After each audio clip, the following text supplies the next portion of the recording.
Good evening, everyone. I'm going to call the City Council Urban Affairs Committee meeting to order. It is a little after 6:30. We have one item on our agenda. It is the continued discussion of order number 21-100-8404, the Master Concept Plan and Development Agreement submitted by Attorney Peter Tam on behalf of the campus at Marlborough in the Results Way Mixed Use Overlay District. So if everybody would like to, or anybody that's speaking, if they would like to take a seat in the well, again, I believe we would like to open this, they would like to open this with a presentation from Mr. Sheehan. And I think everybody got a copy, and I think, Steve, you have it up on the screen. Thank you.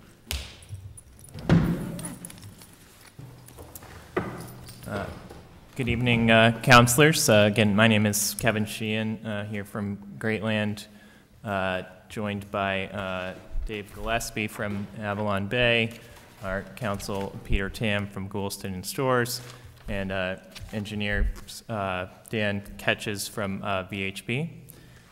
And yeah, I want to be relatively brief, but I wanted to start off tonight with a presentation and hopefully, not too much review here, but a little bit of an update for the council on what's happening at the campus, what we've done with the property so far. And as I've titled it here, the investment strategy and development vision really help you understand, how we think about this property and our investments in general. So I don't have the clicker, but if somebody can go to the first slide. So I know that the campus has a much longer history, but our history starts with on June 12th, 2020, which was actually our closing date.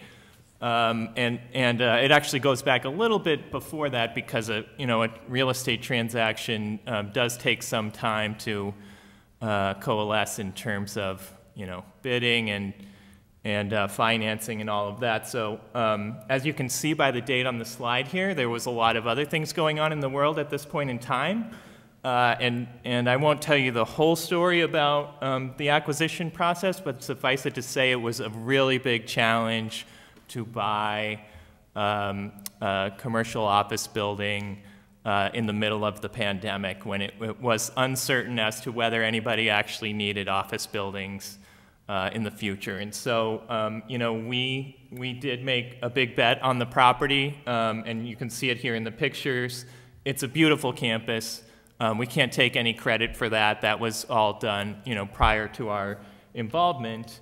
But we bet that it was going to be a good long-term investment, based on its location, based on its, the infrastructure in place, and what we saw as the future potential.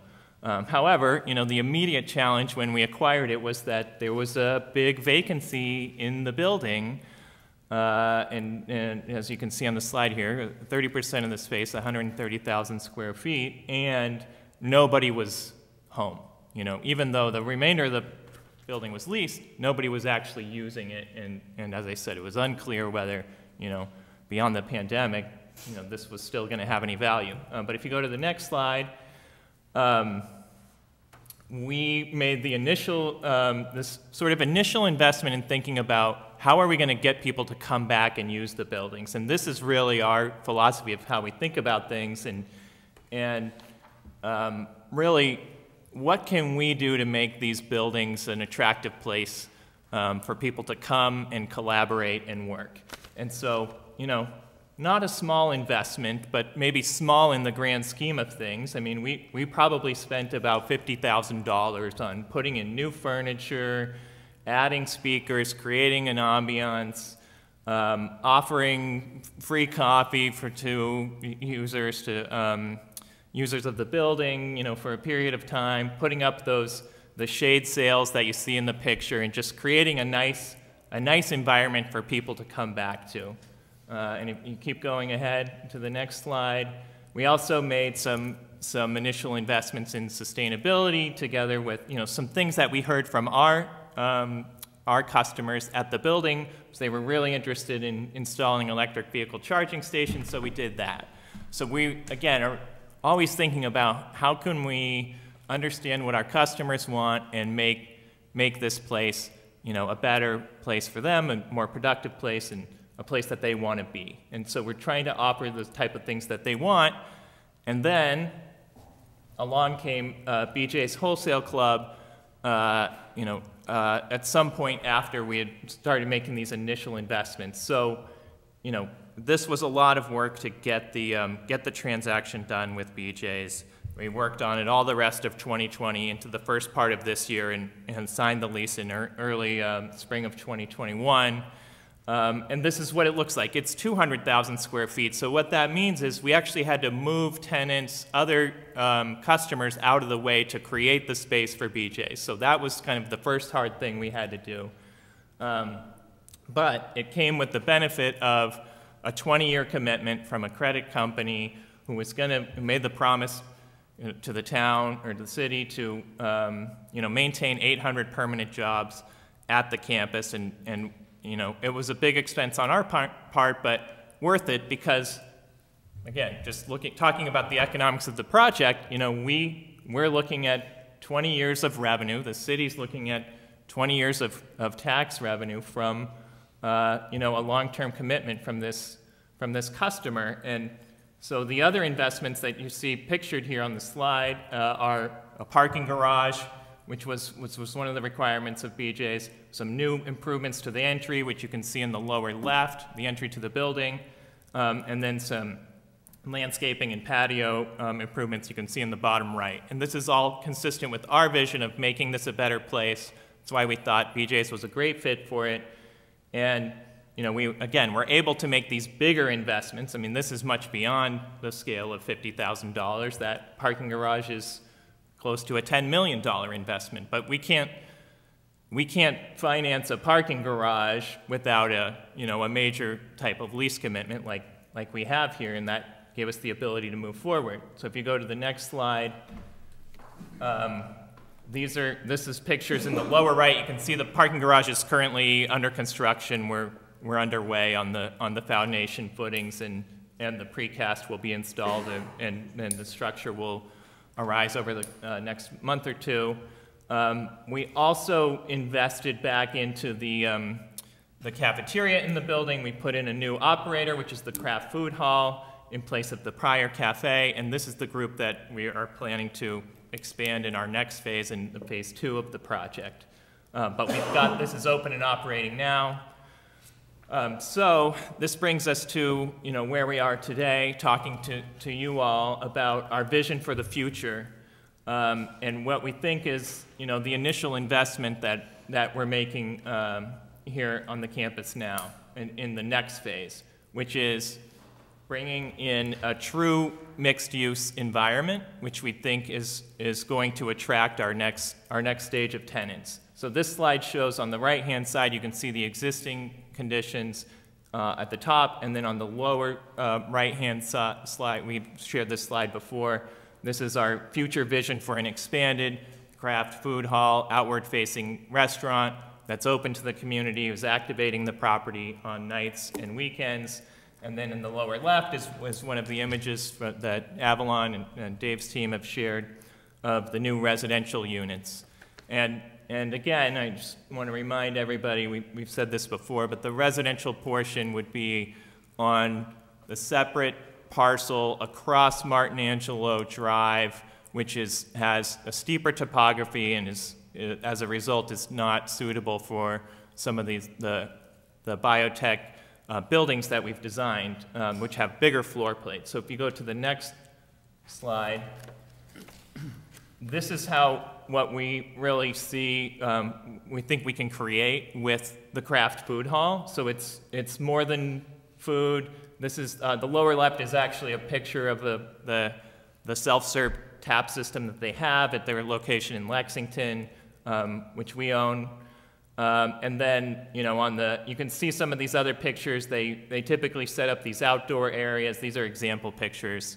They have games and live music, and we've actually done live music events at the property, with Craft already, and we'd like to expand this type of thing. But I wanted to include these images just so you understand how we're thinking of it and how important this type of thing is from our perspective as we sell this location and sell this property to our future customers. And I think this is my last slide coming up.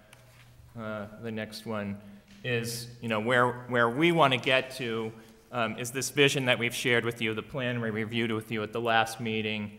And these images on the lower part of the slide are newer images, renderings of the Building 5 that we've called it, of the biomanufacturing building, which you can see has this bigger floor plate, has these loading requirements, and is suitable for building around the edges of the existing ring road.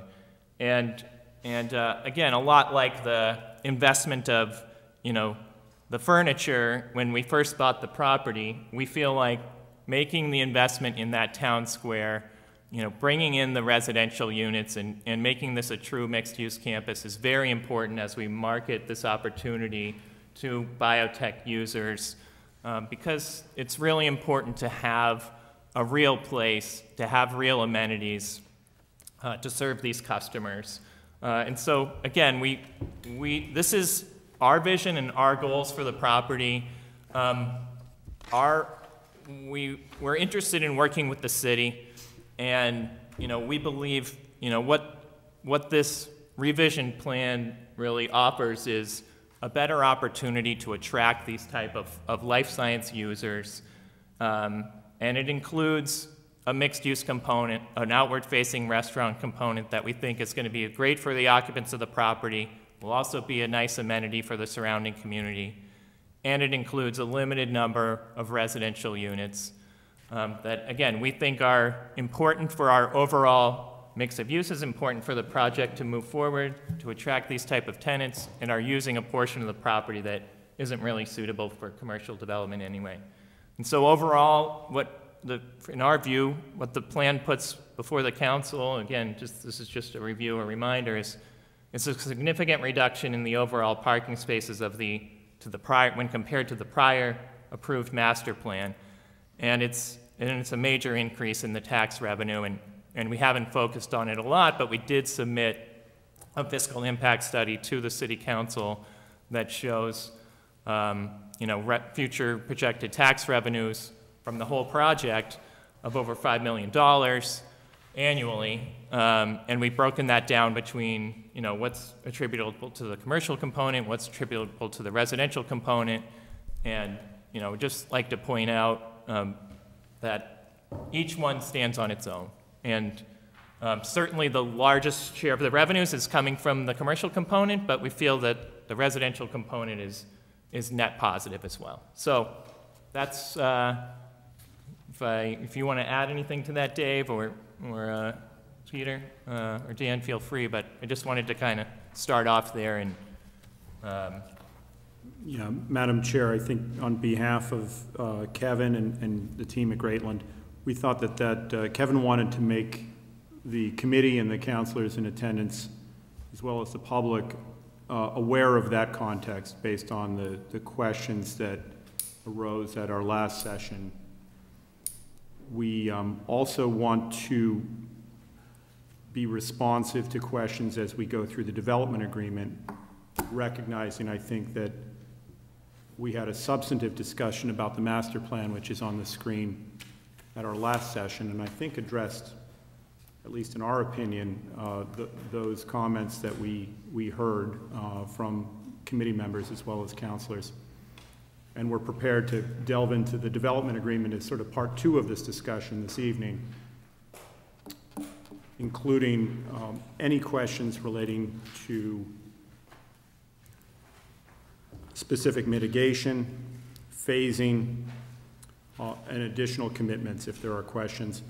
I will say, since we met, we did submit an updated version, which you all should have, including a red line copy that really reflects changes based on comments from the city's engineer.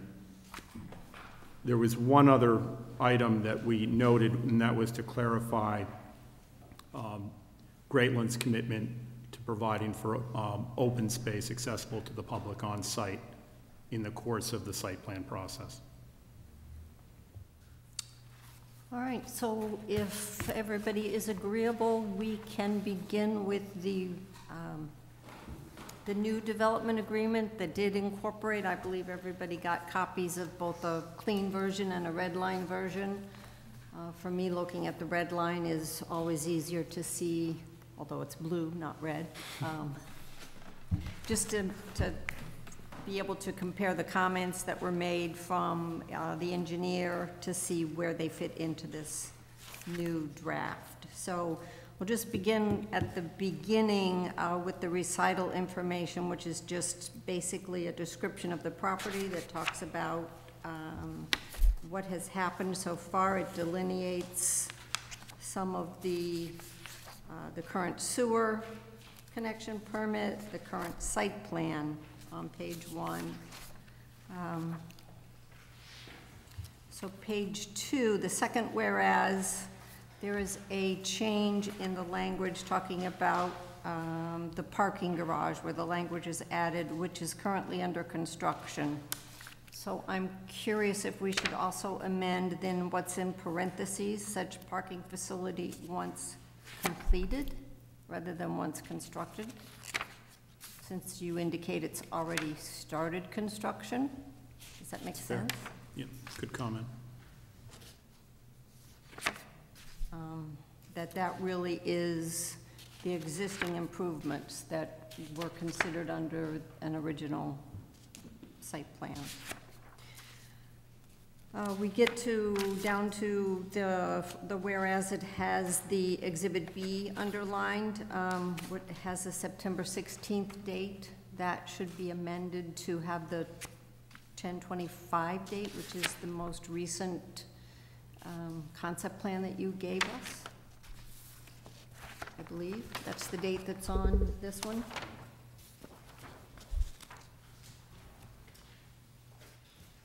And if anybody has any comments on this, I mean, this is all just kind of basic information.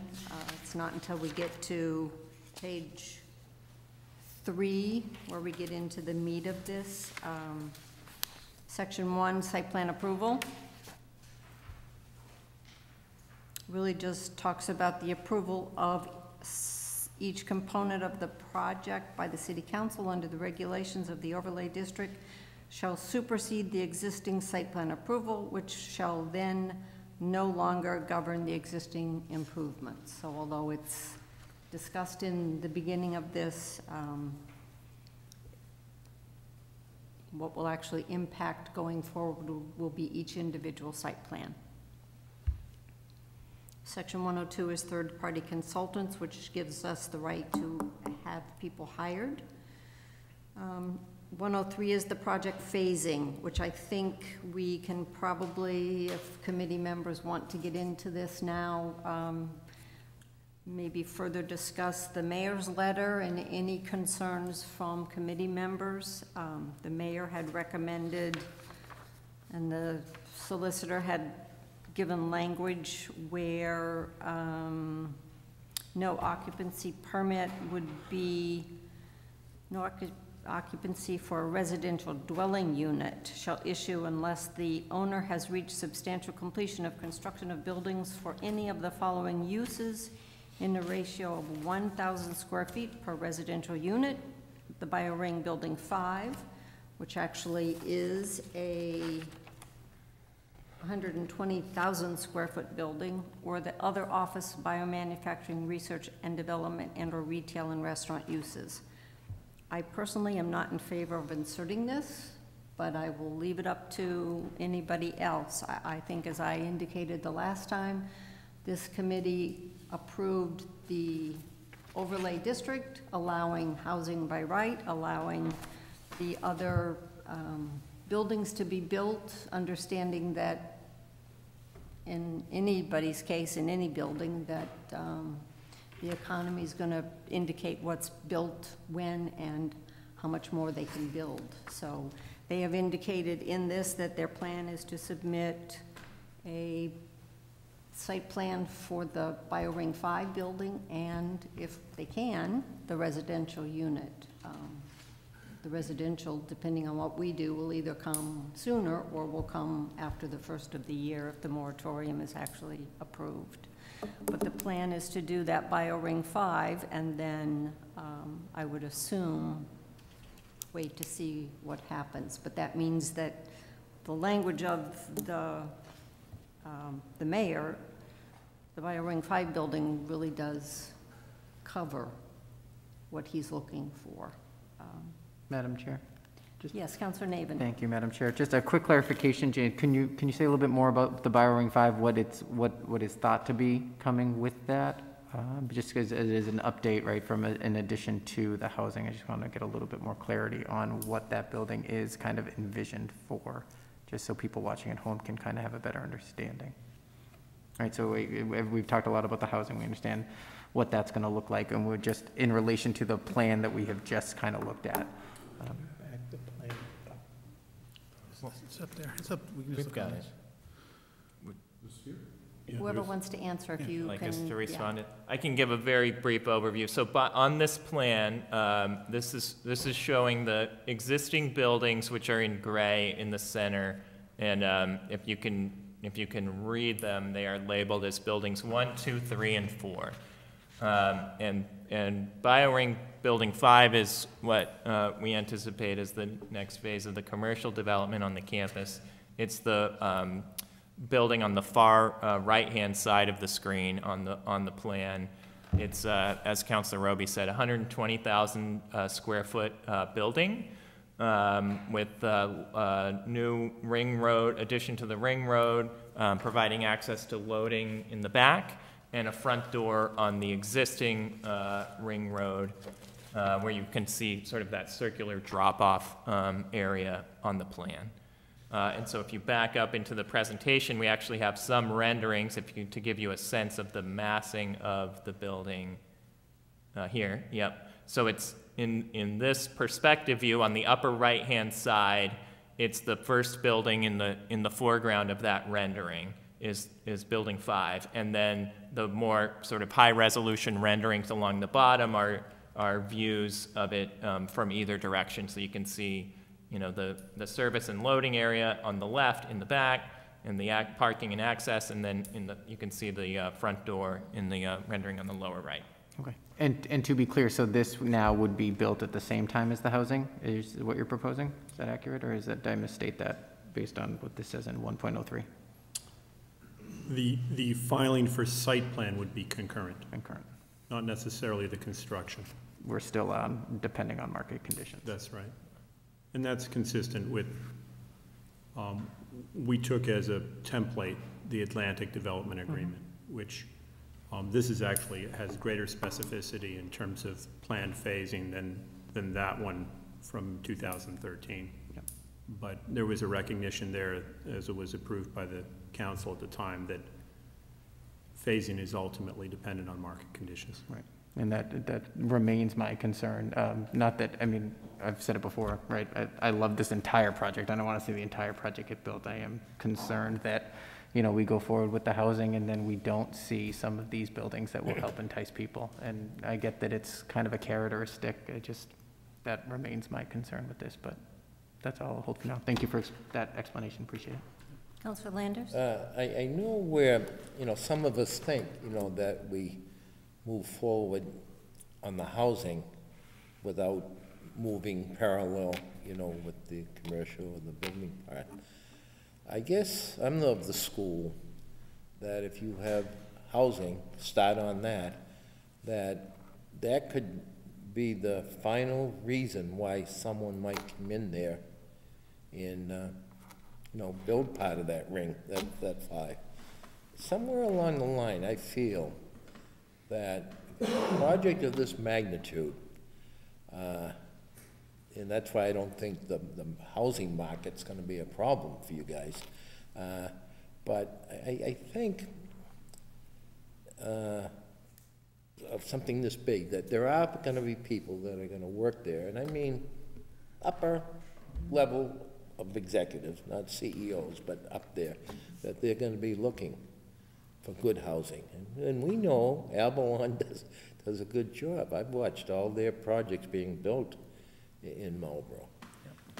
So I think, you know, not that it's a game of chance, but I think I don't have a big problem. You know, I'd like to see us, as you said, the site approval, you know, do the residential part as well as that, but I think you gotta move forward with the residential.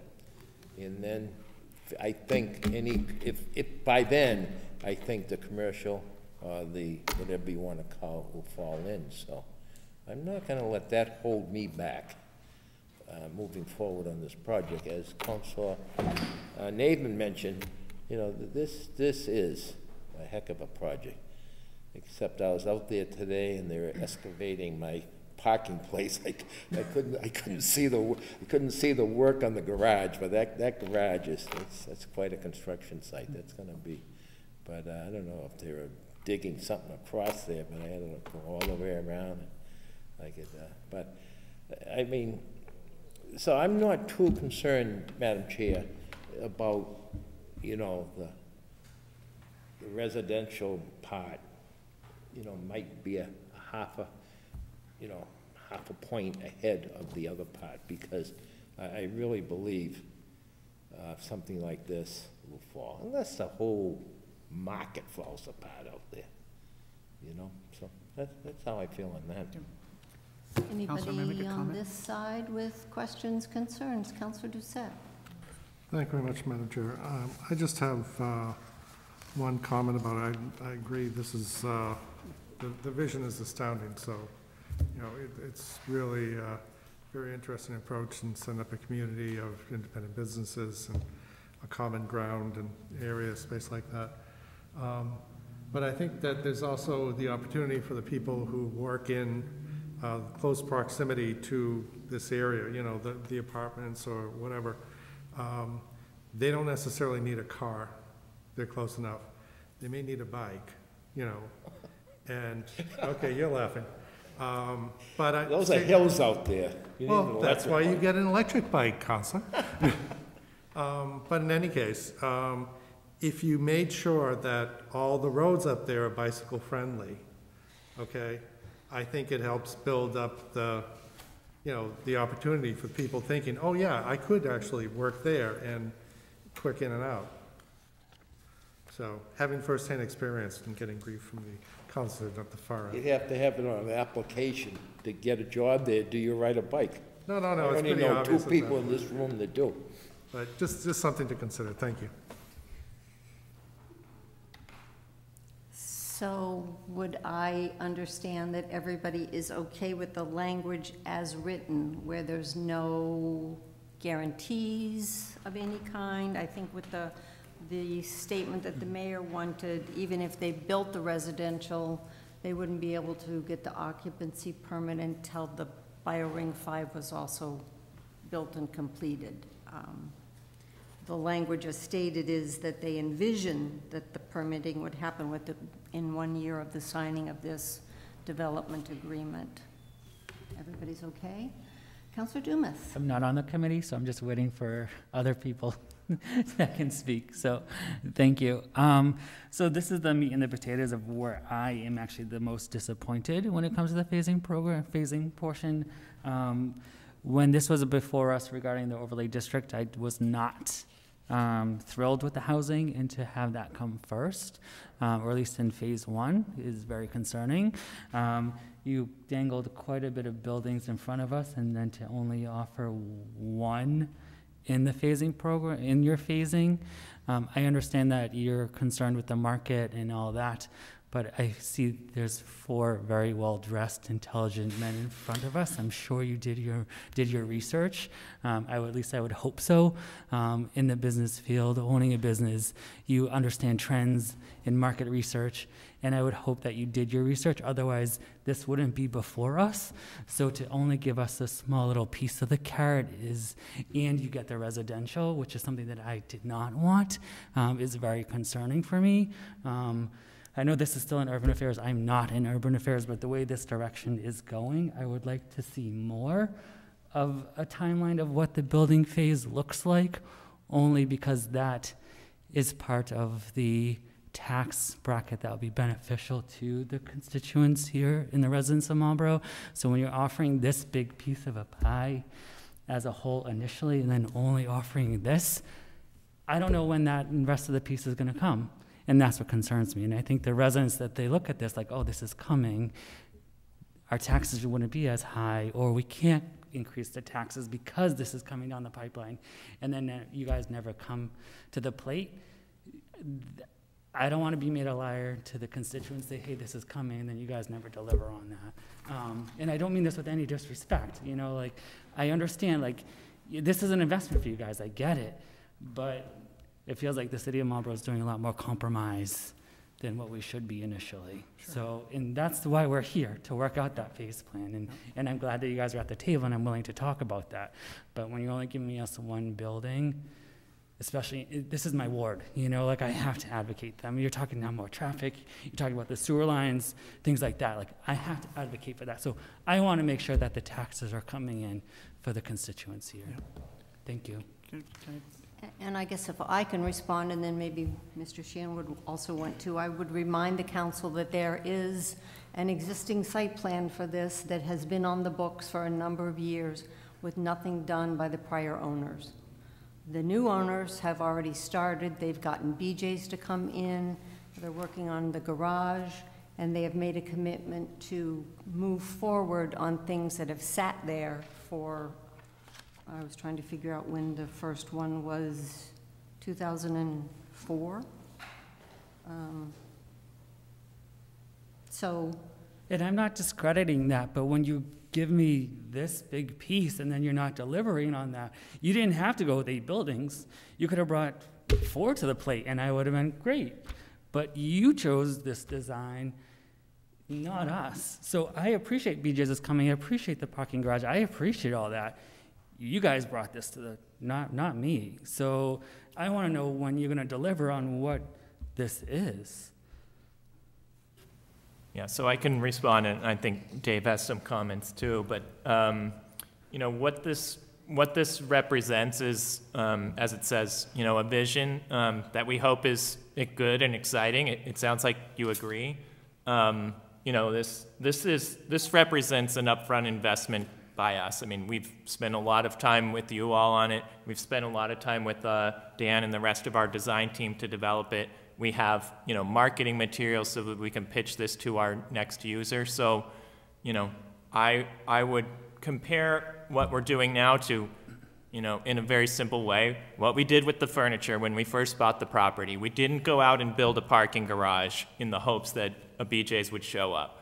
We made an initial investment in the property. We thought about, you know, what is the best way to position it to make it most attractive to a new user. And we did, you know, the best we could, and it turned out to be a success, and that allowed us to go forward and make the investment with BJ's, which was, you know, beyond the parking garage. We're putting money into the building, you know, in connection with BJ's. We'll have its own construction. As I said, we're moving another tenant, so we're making a significant investment into the building, you know, tens of millions of dollars as a result of that lease. So if you kind of make the analogy to what we're doing now, we would love to present this plan. We would love to be able to present this to a customer. We can't really go out and market these buildings to a new user unless we have an approved site plan that we know we can move forward with. But we're willing to spec the money. I mean, again, we've spent on the order of hundreds of thousands of dollars to get to the point where we are now, where we feel that this is really something that we hopefully, if we, with the approval of the city, you know, we can go forward and present this to a user. But what we can't do is finance the construction of this beautiful building without a commitment from a user. And nobody wants to be a liar. We all want to be open and honest with each other, and I don't want to sit here and tell you that we will invest the, you know, $20, $30, $40 million to build an empty building without a commitment from a company, and which, you know, we expect to be, you know, a life science user. We expect there to be a lot of demand for this, but you know, as you said, Councilor Landers, we don't control the market. We can forecast and anticipate and try to position ourselves as best as possible. And we think part of doing that is creating this mixed-use environment, creating a place where people want to be that's really going to be attractive to the workers that these biotech companies are trying to hire. And providing residential and providing restaurant uses is all part of that. So I think Dave had another comment. A couple quick points. One is, I just want to restate what I think Kevin said before, which each component is tax positive on a standalone basis. So the residential doesn't certainly give you the pop on the revenue basis that the commercial will, but it's not a net negative to the city of Marlborough to put the residential in place. If you go into the report, you'll see that, you know, the yearly, it's $2,000 per unit net positive to the city of Marlborough, just the residential on a standalone basis without the commercial. That's the first thing. Second is that I think to Councilor Lander's point, there is an aspect of momentum to these developments, and the fact that Kevin went underway with BJ's and the parking garage and improvements to the cafeteria to make that more friendly and contemporary, I think helps us, and then we come in and we're building, and that attracts his users. And I think there's a momentum to sites that we've seen in other mixed-use developments that we've done, that if different aspects are sort of stagnant, everyone's sort of saying, hey, well, when's that guy going to go? When's that guy going to go? And I think just keeping the construction rolling will get more commercial eyeballs on the site in general. So that's my second point. And then my final point is, by advancing the site plans together, which we're planning to do, it'll be ready to go. So we'll be ready to go, Kevin will be ready to go. When that user comes, there's not a delay in the market to, oh wait, I have to go back and get my site plan approved for the building that you want. Kevin can respond very quickly to that market demand when it appears, and hopefully beat other sites to the punch. Those are my only comments. Thank you. And to be clear, if it wasn't obvious, there's nothing more, I'd like nothing better than to, be under construction, on this building next year. Yeah. But it will depend on having a commitment from a user. Yeah. Other comments, questions? Councilor Orr? Sure. And I'm not for sure if it got addressed. Did the contribution to the future fire station get addressed earlier We have today? not gotten there. We're on Okay. project phasing at this point. Then I guess I'll ask a question. Ward 3 councilor just noted his concerns. I heard that. Were there any considerations for step or tiering this project so that we can see that if housing's going in, that at least one of the buildings is being built at the same time? Has that been considered outside of BJ's? That's the language that we were discussing, where it states that it is envisioned that planning, permitting, and construction of both the residential component and Bio-Ring Building 5 will proceed within 1 year of the execution of this agreement.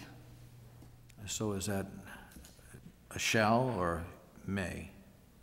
Well, There's a difference. There's no shall or may, it's envisioned. Envision is a may, yeah.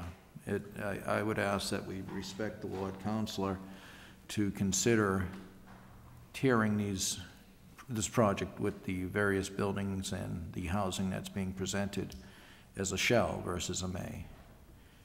I don't know if that addresses the councilor's concerns, I should make it plural, but I would want to make sure that his constituents, our constituents, they're all our constituents, but within his ward, that his concerns are being addressed.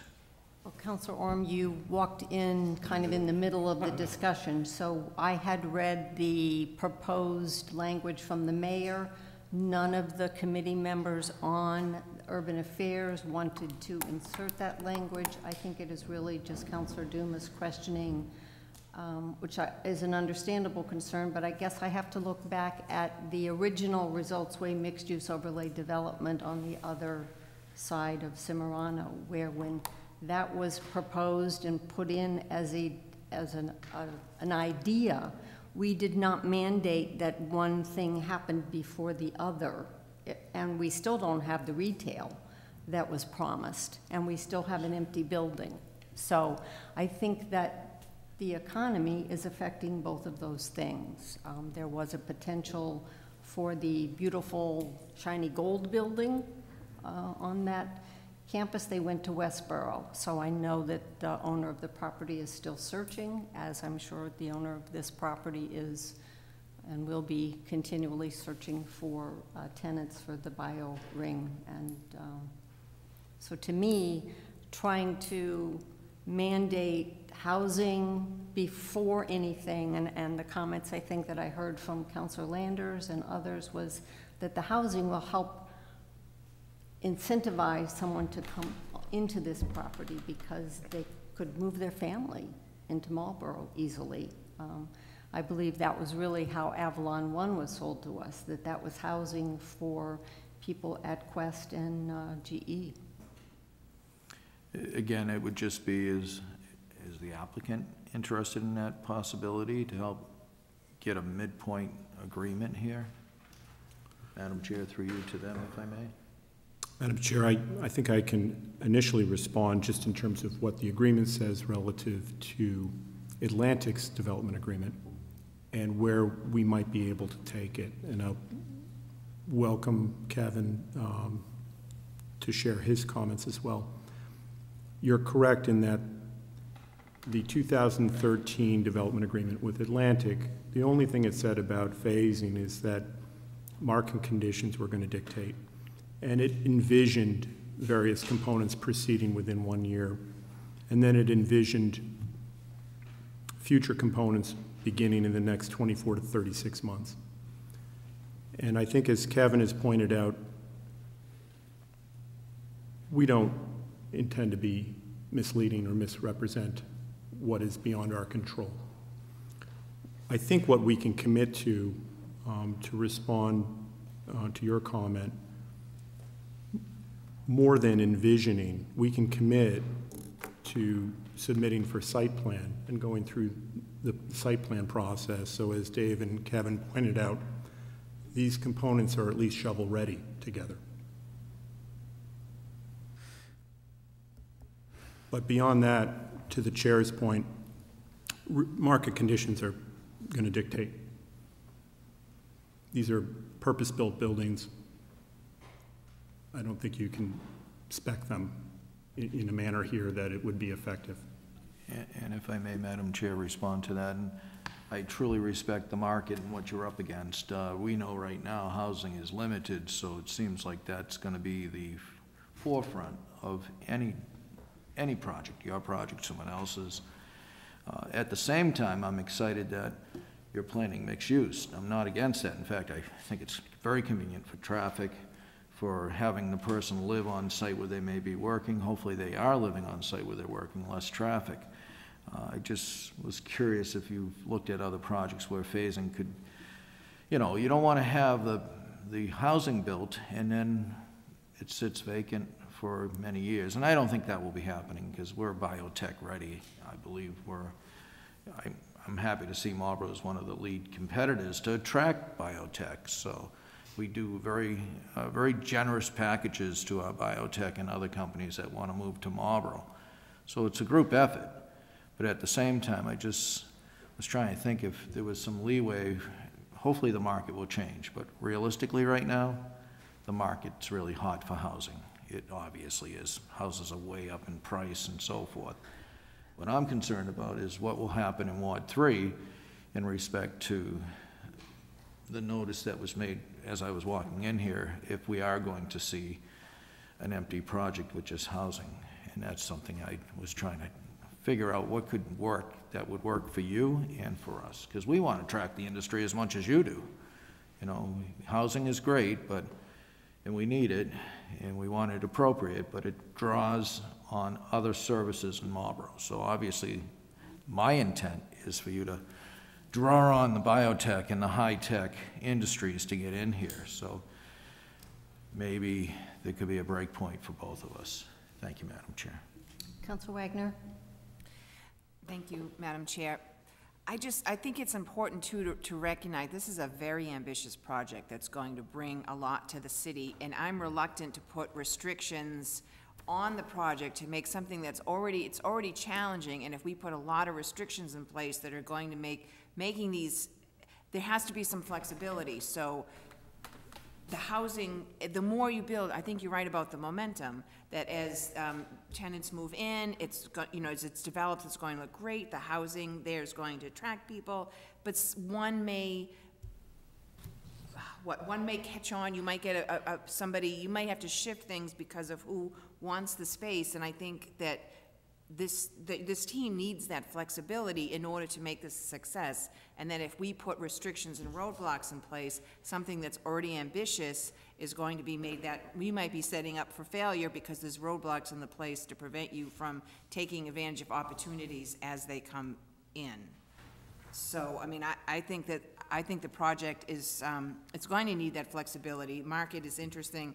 The fact that it's focusing on biotech makes me feel very comfortable as opposed to, say, traditional office space with building, companies that can come and go and decide, well, we're all gonna work from home now. You can't do that with labs and lab space and biotech. You have to be in the building. So there's a lot that makes me feel really comfortable about this project, and it hangs together. And I just am reluctant to put any kind of barriers in place that will make that progress, that will hinder that progress of seeing this become a reality. Madam Chair.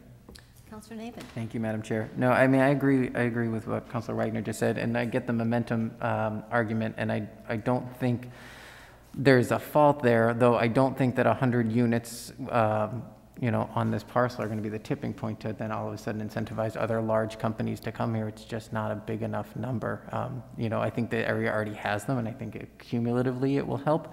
When you look at the giant amount of Avalon homes just right across the street, I don't think that these 100 units are the tipping point. And so I'm happy to see them. I'm happy for the tax revenue. It's a good business deal, I imagine, for the owner of this parcel to be able to contract with Avalon. And, I imagine that's, financially advantageous for you. I get it, and I respect that, and I would do the same thing if I happened to, own this parcel. At the same time, the arguments of the improvements that you've been making to the site to make it more inviting to others, absolutely, as you would anyways. You guys had a 30% vacancy rate. In order to incentivize BJ's, there had to be improvements made. All these things are valid points. Let's not forget that the city partnered to help incentivize and help seal that deal, and I'm happy to see it moving forward. I share Councilor Dumas's point of, we're looking at these buildings. Obviously, we want to see them. Obviously, there's a challenge in how we get there. No one in their right mind is going to go out and spec, a biotech. I get it. So I guess how do we move forward? Where do we make sure that the city, continues to prosper in this deal? And maybe that discussion is in the next couple of sections. I don't know. As we start to talk about the housing payment, or we start to talk about partnership on the fire station. Maybe there is a way to help make the city feel as though its partnership, is helping, especially with the impacts that are going to happen to Councilor Dumas's constituents in Ward 3. So. I guess I will throw out something. I did have a conversation with Attorney Tam earlier after a conversation with another counselor, and I guess he described it as more of a penalty clause, but the idea was, rather than the mayor's language where they wouldn't get the occupancy permit if the BioRing building is not, I guess I don't want to say completed, but if they don't proceed within the 1 year of the execution, that they pay an amount of money to the city. That was not really liked by Attorney Tam, but I think it might be worth a conversation, and I think he expressed that if there was a desire to talk about it, this might be the time to go that route instead of either the mayor's language or leaving it with nothing. So I don't know how. I appreciate that, Madam Chair, and I think you characterized my reaction accurately. I think on behalf of Kevin and David here, the developers and owners always like certainty. And where we would like to be in our partnership with the city is a place where there is a package a mitigation package that ultimately perhaps neither party feels they got everything they wanted, but it's a fair deal for both the city and for the owner and developer.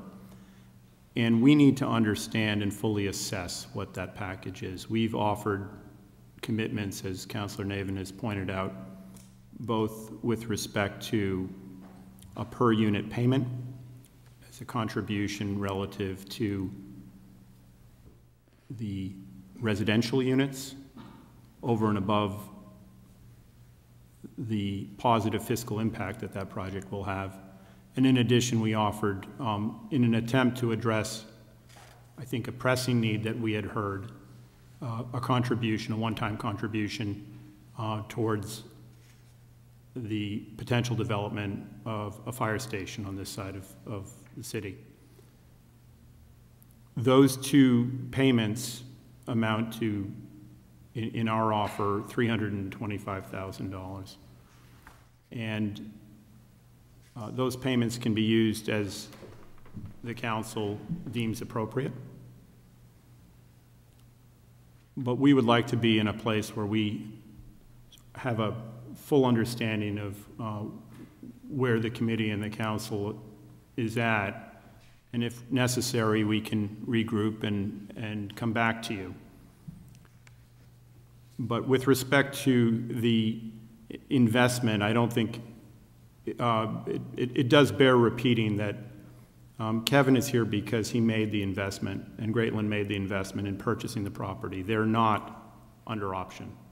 And he went further than that to make further investments in the property and turn the property around. So I think part of the momentum piece of this is very important, that the residential component is right-sized. It's not, we're not talking about an exclusively residential project.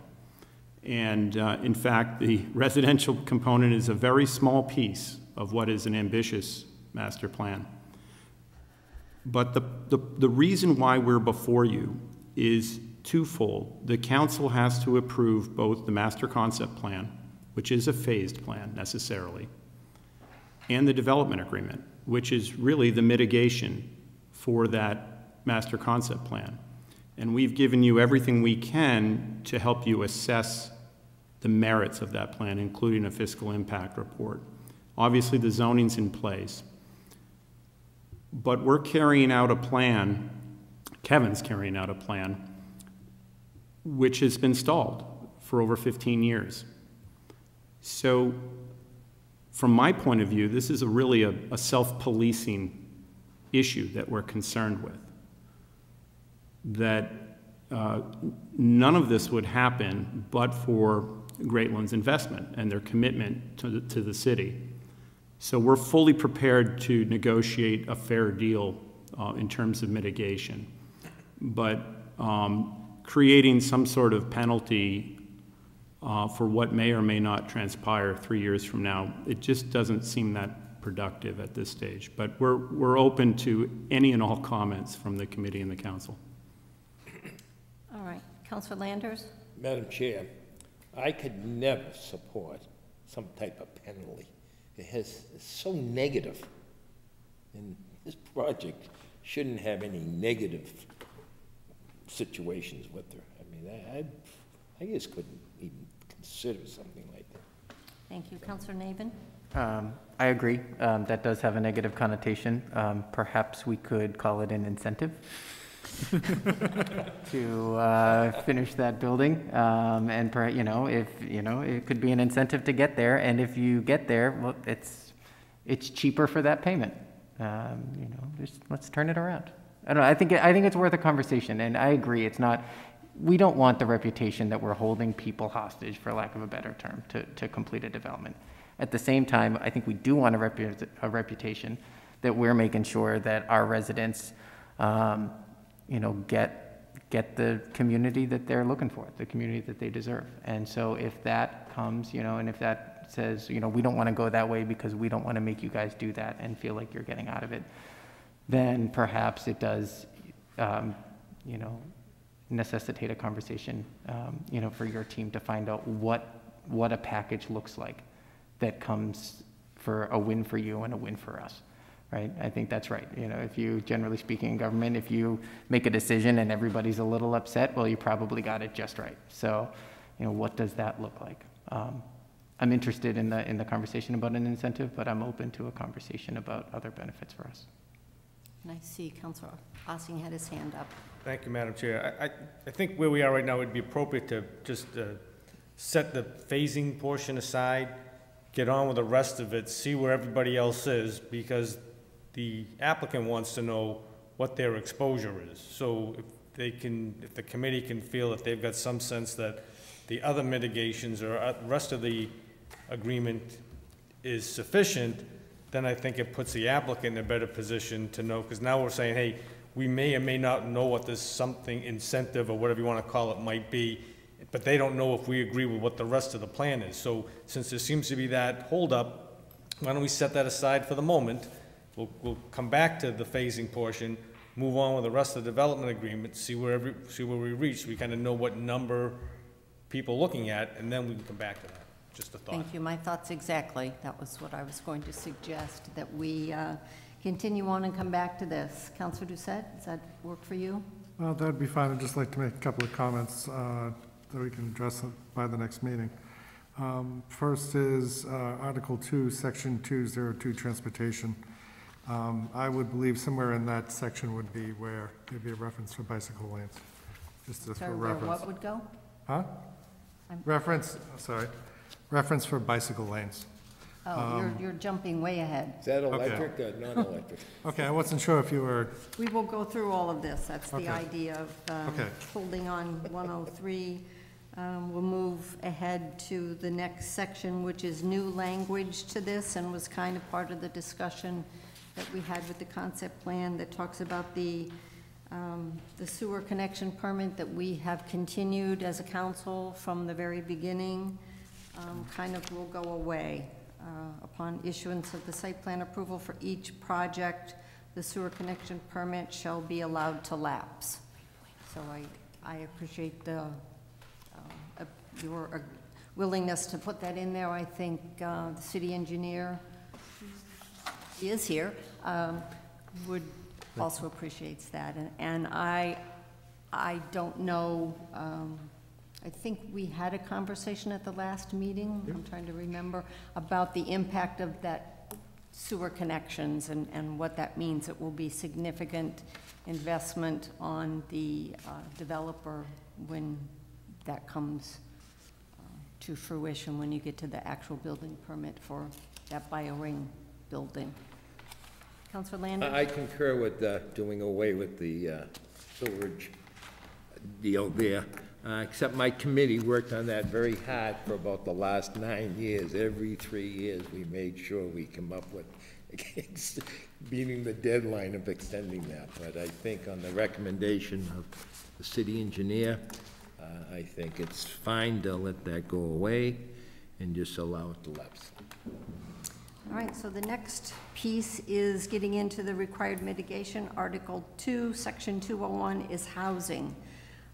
This basically states that they will make a one-time payment to the city prior to the issuance of any building permit for the construction of the residential dwelling on the residential site equal to $300,000. That's $3,000 per residential dwelling unit times the 100 that they are allowed to build. It's to be used by the city, acting by and through the city council, to assist in the identification and implementation of zoning, economic, and other strategies to foster professional, retail, and commercial development initiatives. And then there's language that I question whether we want to keep in there that begins, as well as the development of affordable housing, which may include without limitation the preparation or renewal of a housing production plan. I think that, I believe everybody that's on the committee is aware of the language in the affordable housing 65026 that allows a developer to buy out the affordable housing.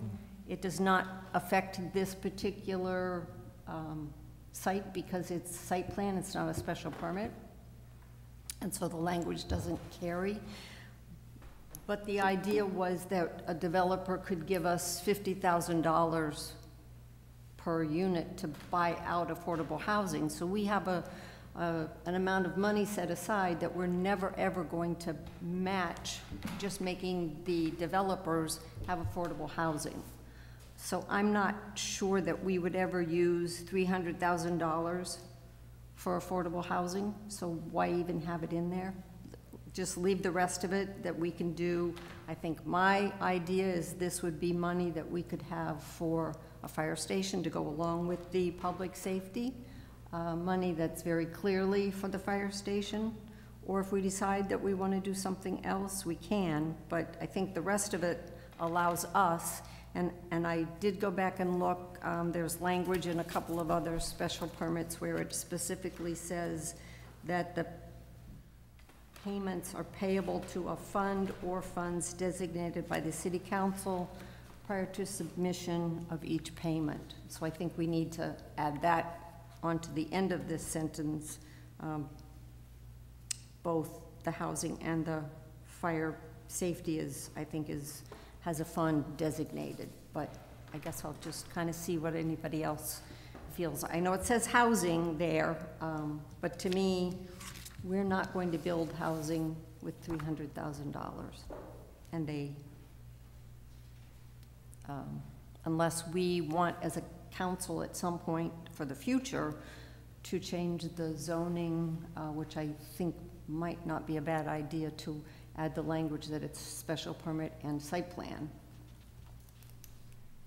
must have affordable housing, because that's an issue, I guess. So I don't know. Anybody else really want to keep that housing, affordable housing language in there, or are we comfortable removing it? Madam Chair? Councilor Doucette? So what would be the intent of the exercise? How would this money be spent is probably the question then. I'm sorry? How would the money be spent? However we want to spend it. If we how add was the it spent? language. So my question, as far as historically goes, this is not the first time it's been proposed. So how was it spent previously? Madam, I'm happy to answer that one. Well, I was going to say, you'll probably say the same thing I have. There's actually money that is sitting, and it's part of the, unfortunately, it's part of the free cash, because we did not know that the money came into the city. So from the Green District, we have in the special permit language that in lieu of requiring 15% of the dwelling units, they were supposed to give us $600,000. And as mitigation money, they were supposed to give us $822,500. That money was paid on February 11th. We were not told it was paid, so we did not decide where it should be payable to a fund. I have a communication with the mayor to ask for a transfer from free cash, with this council then deciding where we want that money to go. We can decide. Do we want to set it aside to be money to pay for the fire station? Right. Seems like a smart place for me to put it. Well, the question, we could put this amount, the amount in within this mitigation as part of that bucket. So whatever we decide that. We can. That's something. It's my understanding, talking today with the auditor, that it technically has to go into this, just the regular general fund, and then a transfer is made. I guess DOR started raising issues with it being just sort of siphoned off into money that they weren't aware of. So technically it has to go into the general fund, and then a transfer has to be made.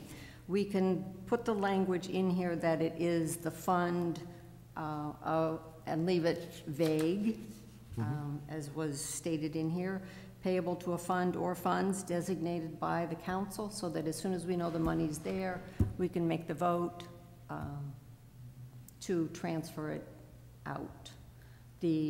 And at that point, figure out what's going to be spent on?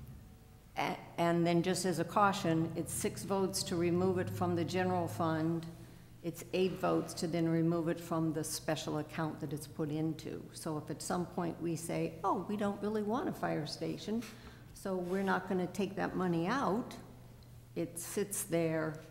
So be careful what you put it into. But I guess I just, Madam, if I may, Madam Chair? yes, I'm sorry, Councilor Ossing, I was going to. So this has happened over years. The problem is we designate money to go to funds, all good intentions. The council changes. No one remembers what that fund was. I don't know how many Route 20 beautification projects, special permits we've put in. So what happens is after time passes, the council then, the auditor says, hey, we got all these special buckets, sends down the list, and I can send you the last one, just move them into stabilization. We will decide if we want to take the stabilization money and move it to a fire station. You're capable of doing that. And this one, since we know we want a fire station and we're this close to potentially getting one, putting those words in there I don't see as a bad thing. It will help remind us. But I will tell you, if the fire station doesn't happen until the next election cycle and some of this council isn't here, no one remembers. It's literally that straightforward. Right. Madam Chair? Councilor Doucette. Thank you very much. Setting this to $300,000 for the fire station fund, I think would be great. I ask of the team to consider, as new buildings get built, if you could do similar donations from the new buildings, because at that point, one is the expense of the developer, and we appreciate you covering the cost to go to the fire station. But as each new building comes into construction, if they had the opportunity to actually donate to the fire station, as part of their payment, it would actually be beneficial for them as well as the community. I don't know if you want to. My guess is you're building buildings that would be leased. They wouldn't be owned. So it would be hard to mandate somebody with a lease to say, oh, by the way, you need to pay. And that's why I think it was stressed that this document is really where the mitigation takes place. So if you want more than $325,000 that we could spend on the fire station, now's the time to could we make a condition for fire public safety that for each building an additional payment of $100,000 as new buildings get built? Put that as a condition. We can put anything that is going to get 8 votes. I'm not going to vote for that, but I will open it up for. No? Okay. Point of information, are we just talking about housing right now?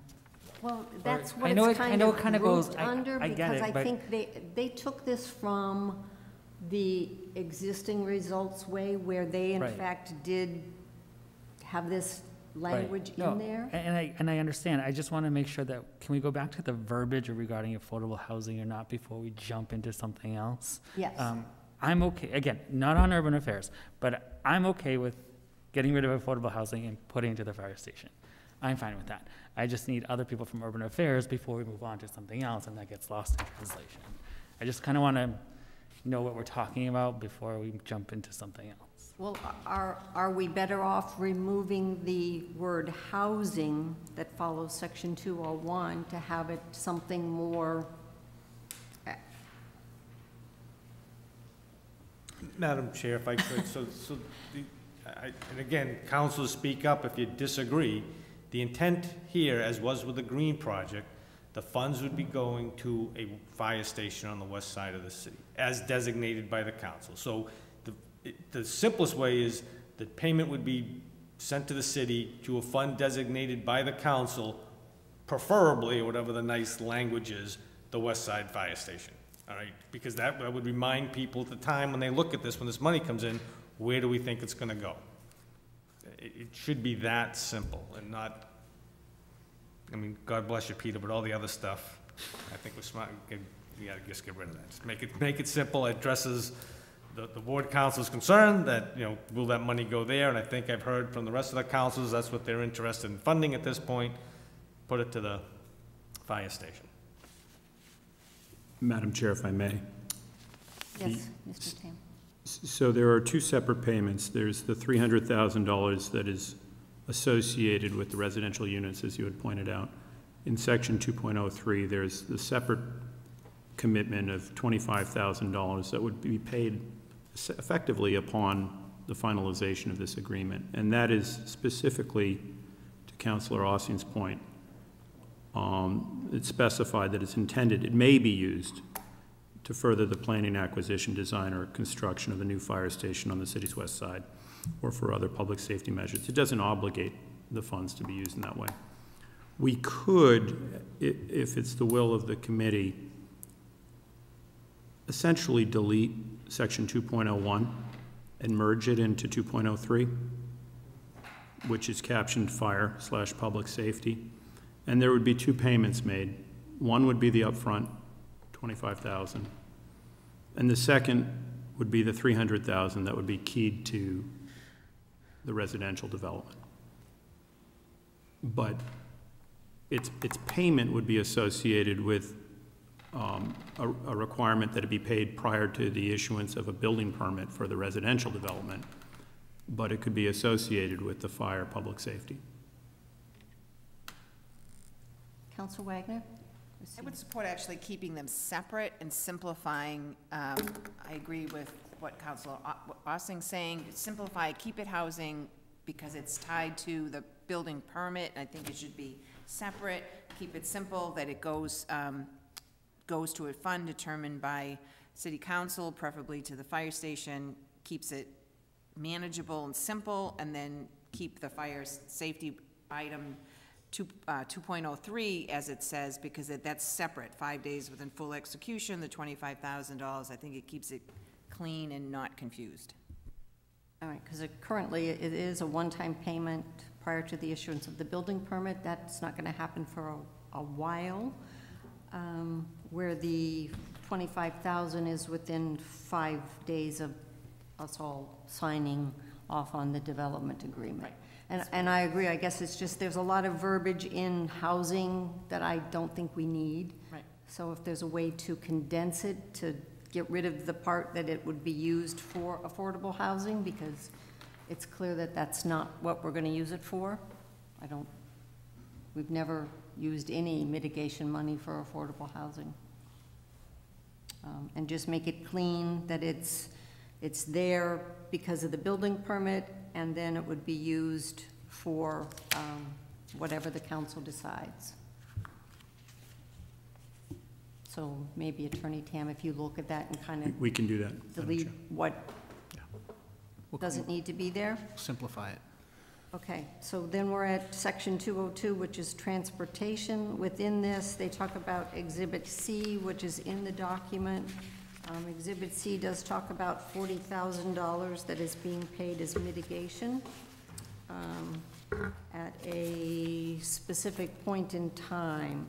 It is upon receipt of the first occupancy permit for any element of the project, with the being deleted, I'm not sure why, provide $40,000 to the city for the use in conducting a planning study of this intersection, specifically Cimarano Drive at I-495 ramp intersection. If needed, the city could designate a different intersection or corridor if it was determined by the city that there was a higher priority need to be studied. I guess my question, and maybe when we get to that, is we talked about the desire to have Martin Angelo Drive become city-owned, and the possible need for you to do some work on it. Is that a better use of the $40,000? And I don't know if the city engineer wants to tell us if he thinks there would be any need to do anything at the ramp. He is here if anybody wants to understand what this would be used for, if I put him on the spot.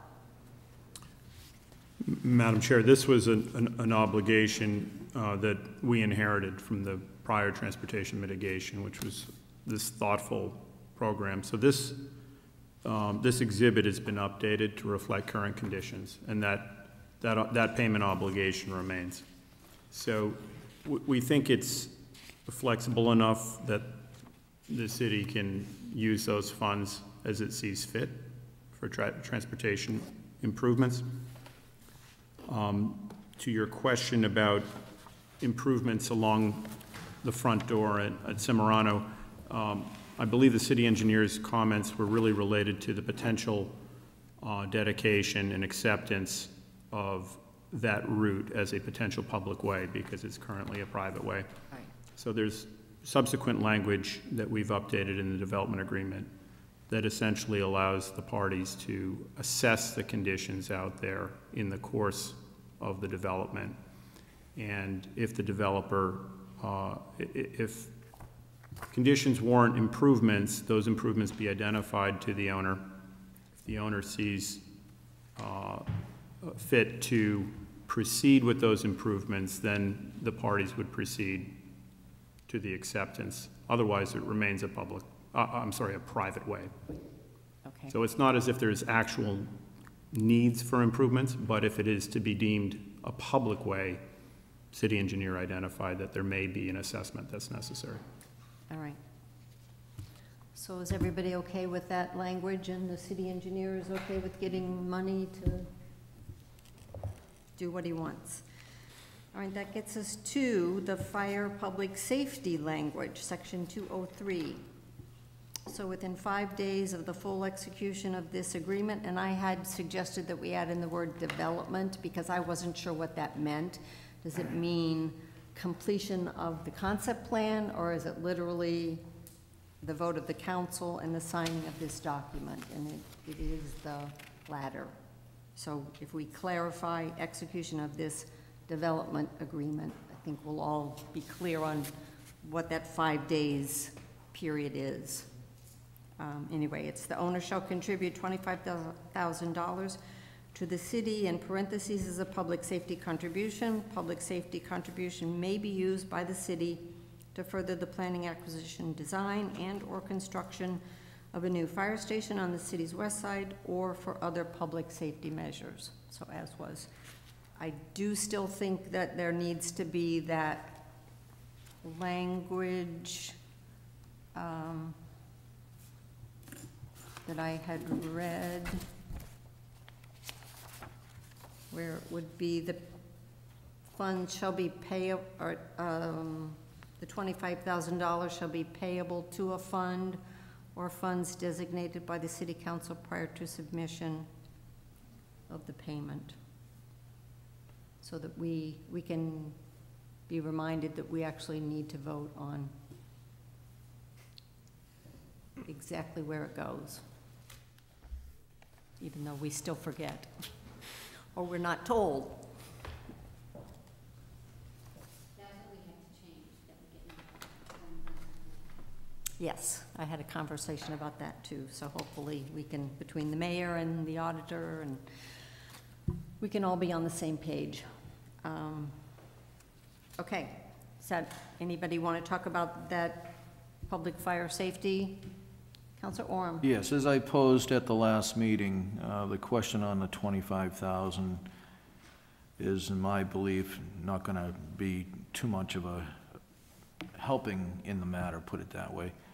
A fire station doesn't cost $25,000, and your project's quite a big project. I'm sure it's going to be in the millions, and you're going to need fire support. You're going to have specialized needs for the fire department in respect to fighting any concerns or assisting in any concerns on biotech type industry.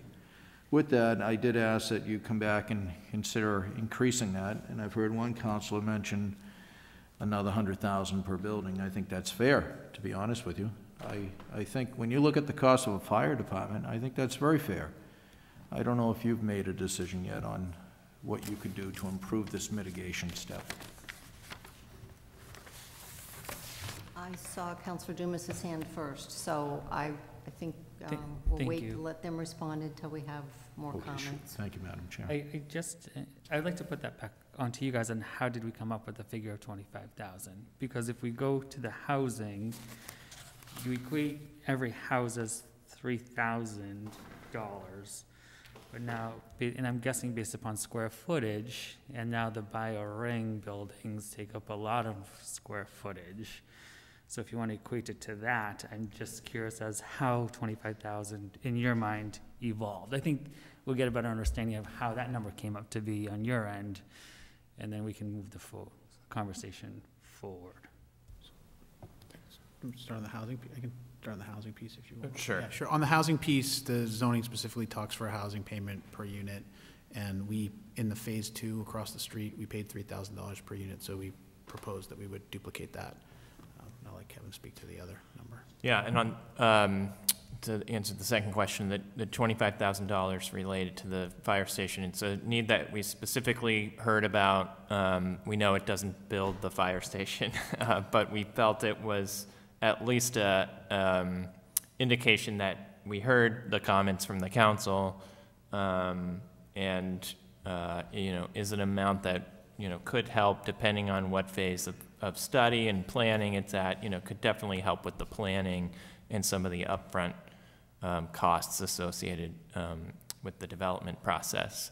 So I would just say, in general, I think Peter has said this in his words. I mean, we're interested in hearing the feedback from the council, on all of these items as we go through the agreement, and we're taking notes on all of these comments here. So we appreciate the feedback, and we'll take it all under consideration. The only thing I'd add to that is that, each part of the mitigation that we've outlined here is what's required per the zoning and also per the last development agreement that was done in this overlay district. The only thing that's really new and novel is this fire station payment. So, right. We put it on the table based on comments we heard from the council, and that's why. Right. I guess more specifically, how did we come up with that number of 25,000? It's, Madam Chair, through you, it's an amount that the development team considered that they could put on the table and pay immediately. Okay. And that's fair. That's what I wanted to know. And we knew that was important for the planning purposes. And in fact, we heard it from the ward councilor directly early on in the conversations how important that West Side Fire Station planning was, and we thought this could spur that effort. I will note that conversations about a payment per building, in our estimation, would be fairly counterproductive in the sense that you all have the fiscal impact summary, which shows the tremendous potential, and that's why we're talking about the phasing, because we all want these buildings to be constructed, and we want the full build to be realized once and for all. And I think Kevin's efforts are in the right direction. But that total impact, that net impact of $4.8 million annually,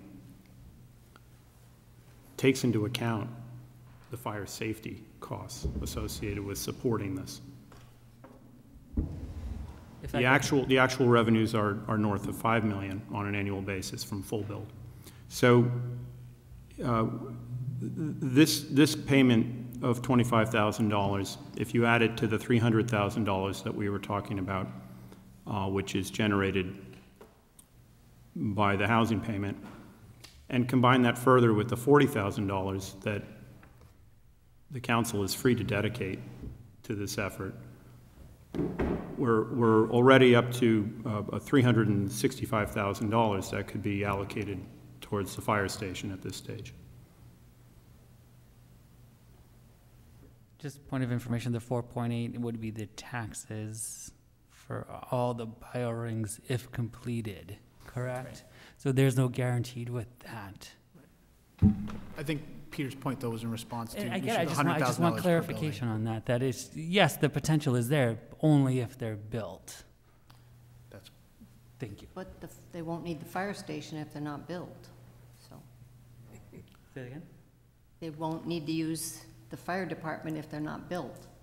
No, I get it, but he's using the 4.8 as a tool to say, hey, we can only do 25 because you're getting the 4.8, but we're only getting the 4.8 if all the buildings are built. Right.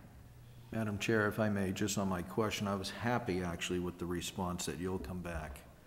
It'll be interesting to see what you come back with. Thank you. And Councilor Ossing, did I see that you had a hand up, or are you? No, again, I was going to mention to the point, they're already paying $1 million a year in taxes on the campus currently, right, just to put it in perspective. And so to tie it to the buildings, I'm not sure is appropriate. It's I don't want to see the game of, well, you come back and give me a number. What does the council want?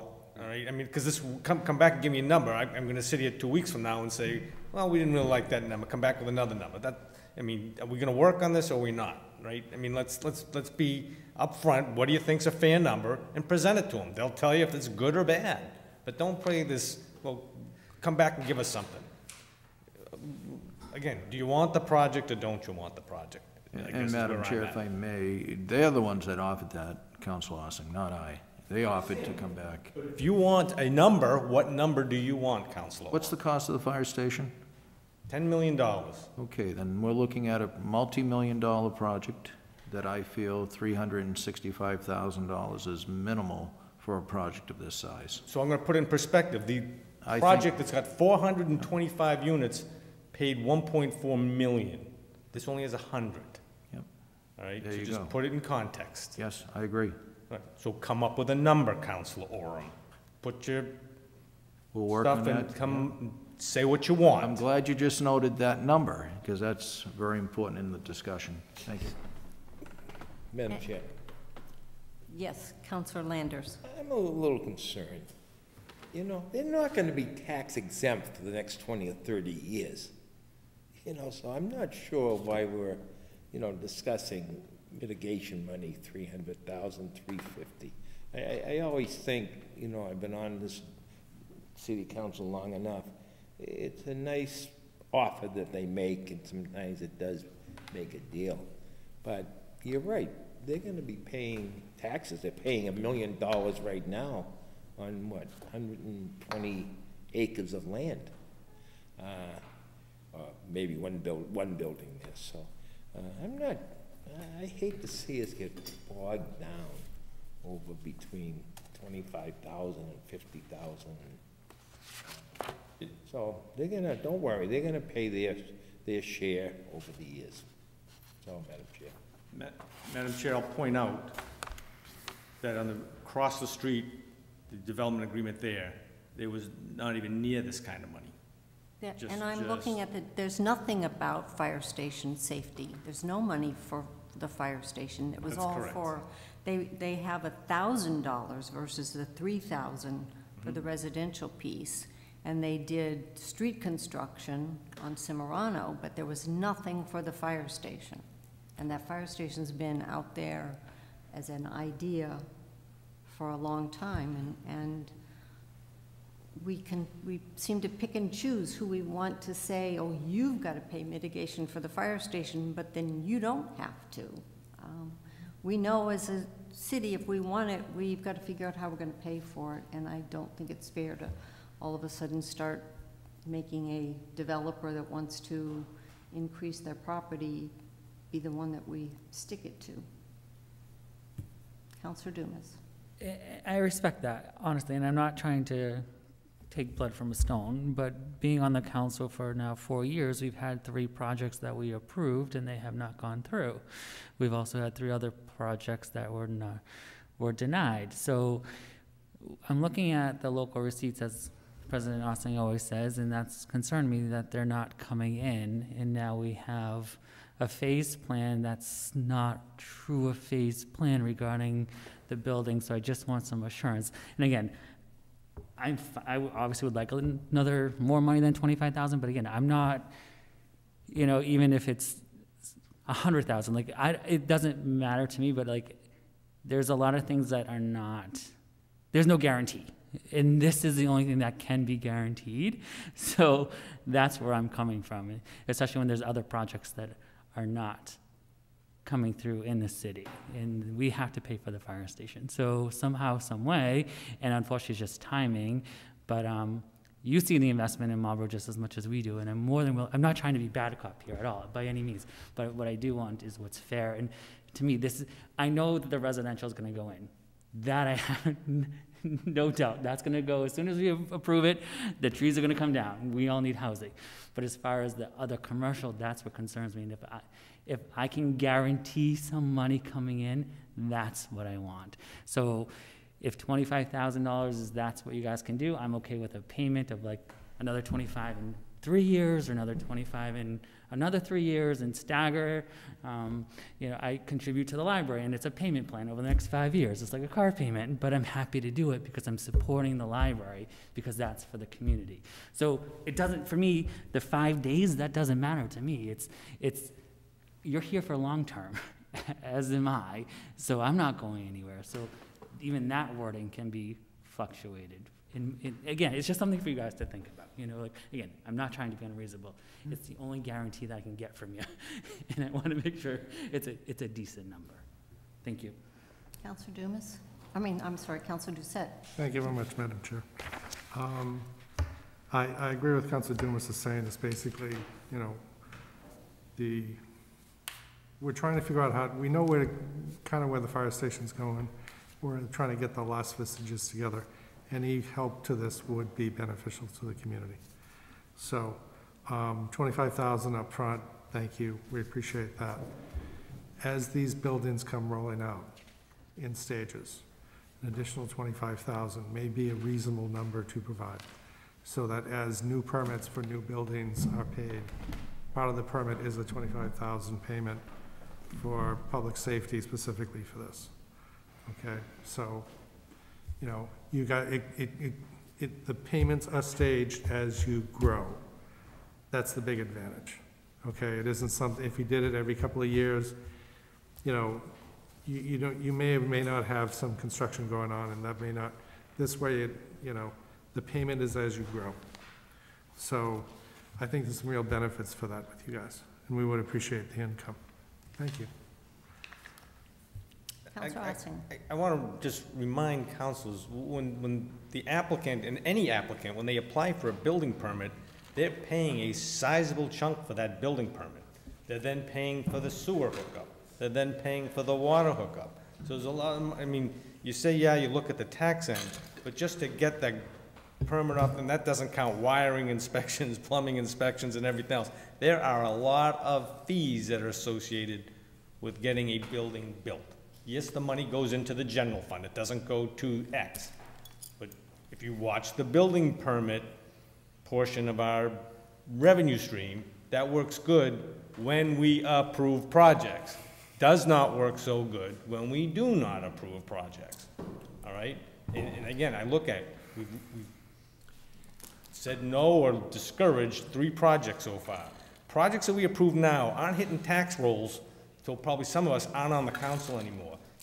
So it is important, if you're looking at taxes, and we're gonna have this discussion in 3 weeks, I can't wait, that if we're not gonna approve projects, right, ask yourself, where's the tax revenue coming from? Because I didn't see a whole lot of appetite to cut the budget, all right? So think about it. These people happen to be in front of us today. It's okay, but, is it a good project? Well, I think 9-2 was the vote. People seem to think this is a project that we wanted in town, all right? So now we're gonna hold them hostage? And it's not hostage, but if you want something, say what you want, all right? And let's discuss it. Don't play come back with this rock and give us that rock. No, let's move on something, because it's gonna be important. If this council doesn't start approving something, tax discussion is gonna become very entertaining. Just keep that in your mind. Thank you, Madam Chair. Madam Chair? And just to point out, I had looked at the site plan for the green project, which is the one that last night we gave an extension to. There's nothing in there about fire station mitigation, yet that is going to be a huge project that will potentially impact the fire department. So let's see, did I see Councilor Navin had his hand? Then I'll go back to you, Councilor Wagner. Thank you, Madam Chair. And President Ossing, I agree from the taxes standpoint, and this is a part of the argument that I've been trying to make, which again I think we're both right, only because I don't want to say I'm wrong. But I am hopeful to get more of these bio-ring buildings built so we can have more tax revenue so this can go forward. You guys are hoping to have more bio-ring buildings built so you can make more money and have more tenants and grow your area and grow your brand, of course. You know, so this discussion is about, you know, how do we become okay with the phasing, right? And for me, right? And I'll just speak for myself, I don't want to speak for the rest of the council. And so, you know, holding it against what we've done for some of the other projects for mitigation, I'm not sure works for me, because I think the whole point of getting to yes here so you can build the housing, so you can get additional revenue, so we can get additional revenue, and maybe sacrificing some long-term, maybe I don't want to say sacrificing, but putting off the unknown for us, right? You said earlier, you know, business likes predictability, so does government, and we would like to know exactly what we're getting. So if there is a possibility to increase that payment, again, I'm also not in favor of doing, you know, a long-term, you build a building, you write a check, because I am not looking to disincentivize you guys from putting up a single building in any way. So I don't want the business decision ever to be, well, we could put up this building, but we got to pay them more money because, you know, we agreed to X, Y, and Z, right? So I agree with the president, like, let's do it now. I don't want to negotiate against myself. I don't want to, you know, be the first one to throw out a number, you know, but, you know, is there, you know, do we take the, you know, the number's been thrown at 100,000, the number's been thrown at 25,000 per building. Let's take the number of buildings we're hoping you build on the plan. Let's call that a number and say, can we put that into the plan? Is that something that you guys can work towards? If it's not, what can you work towards? You know, and let's try and advance that forward, right? We're not, for me, and Councilor Dumas, I want to speak for you, but I'm putting you on the spot. So, you know, for me, it's to become more comfortable with the phasing that you guys need to proceed. That's what it is for me. And, you know, whether it's for the fire station, whether it's for whatever it is, whether it's for the fire station or whether it's for any of these other items that we could spend the money on, it is going to directly benefit the taxpayers. They are going to have less of a burden to pay because of the mitigation and the partnership that we're going to forge here. So I'll stop rambling.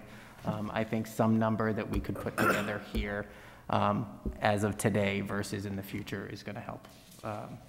So would I, just to clarify your point, we're already talking the $300,000 that's in the housing piece and the 25. Now you're looking to increase the 25,000 to, if you were talking the 5 buildings that are potentially in the bio ring, if I'm remembering correctly.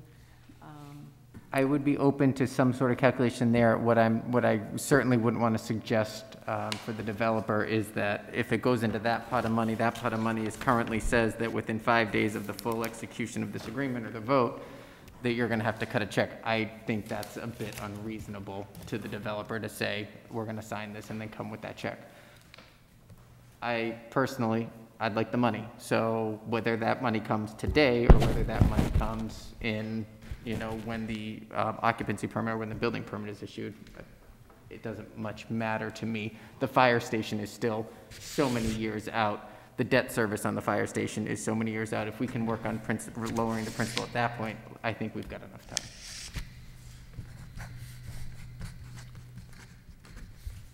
Councilor Wagner, you had your hand up too, I'm sorry.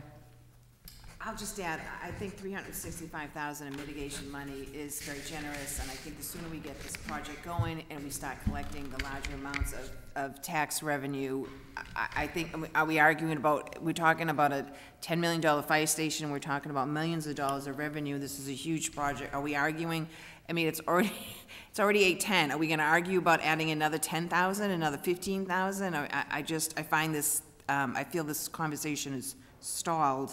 And it's, in my opinion, it's a very generous package, and we should move on to there's a lot more, there's some more important things to talk about in this agreement. Councilor Landers. Madam Chair, I'd like to make a motion that we keep the sum $25,000. Can I get a second on that? Second.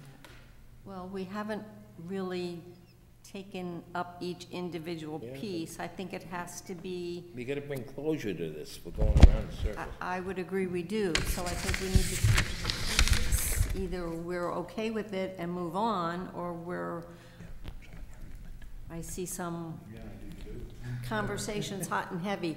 I know Attorney Tam had indicated to me that he didn't expect that we would finish tonight and would need to come back again. I had hoped that we could. As was pointed out, it is 8:10 and we do have a lot to continue discussing. I don't know if they Madam Chair? feel like they want to present something and let us think about it, or if they still want to hold. Chair?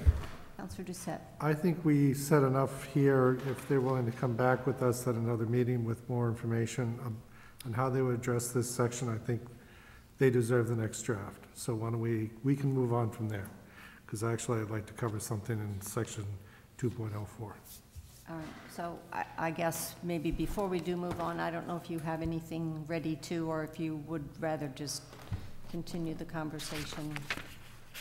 Yeah, I think we're trying to talk amongst ourselves and listen to your comments, and we're writing down notes as I said before. And so we've written down some notes in response to this issue that, we've heard discussions about, payments and phasing and when those payments would be made, and there's been some numbers thrown out. So we appreciate that. We'd love to hear all of the other comments that you have before we respond. All right, I guess I personally agree with Councilor Wagner that what we have is a very decent package. Not that I would not be amenable to an increase if there was one being offered, but I'm not going to push you for that personally. Councilor Landers? Yeah, Madam Chair, just getting back a few sentences. I hope, what's your time plan? We're going to try to vote on this in December? That was my hope, that we would finalize this tonight. Well, that might have been an that's what I was ambitious hoping, too. discussion. I mean, we're 2 hours into it, but I think we got to bite the bullet, and we should move. Yes, We'll move on it. Plus, if we have to go a little later tonight, and then when you have one more session, and then we come out. I mean, I think it's so important that we have 3 more city council meetings. So probably the best you could have would be 3 more urban meetings. And, I'm not sure if we want to vote on this Christmas Eve or not. But I think it's important, that everybody has spent a lot of time on this. Let's move forward. Let's not get bogged down. No, but I would agree that once we get through Article 3, which is the pedestrian and vehicular, the rest of this is really a lot of legal language. That's true, and then we can go through the attachments and the language in the exhibits. But I think we can get through a major portion of this tonight. I think we should try. So if we're all happy to kind of stop the conversation on fire and public safety and move to environmental strategies, which is section 204. Madam Chair? I'm sorry? Yes, may I speak? Yes, Councilor Doucette. Thank you very much, Madam Chair. I just want to add another bullet under the environmental strategies for adoption and utilization of renewable energies such as solar and geothermal. I'd like to have that as one of the strategies.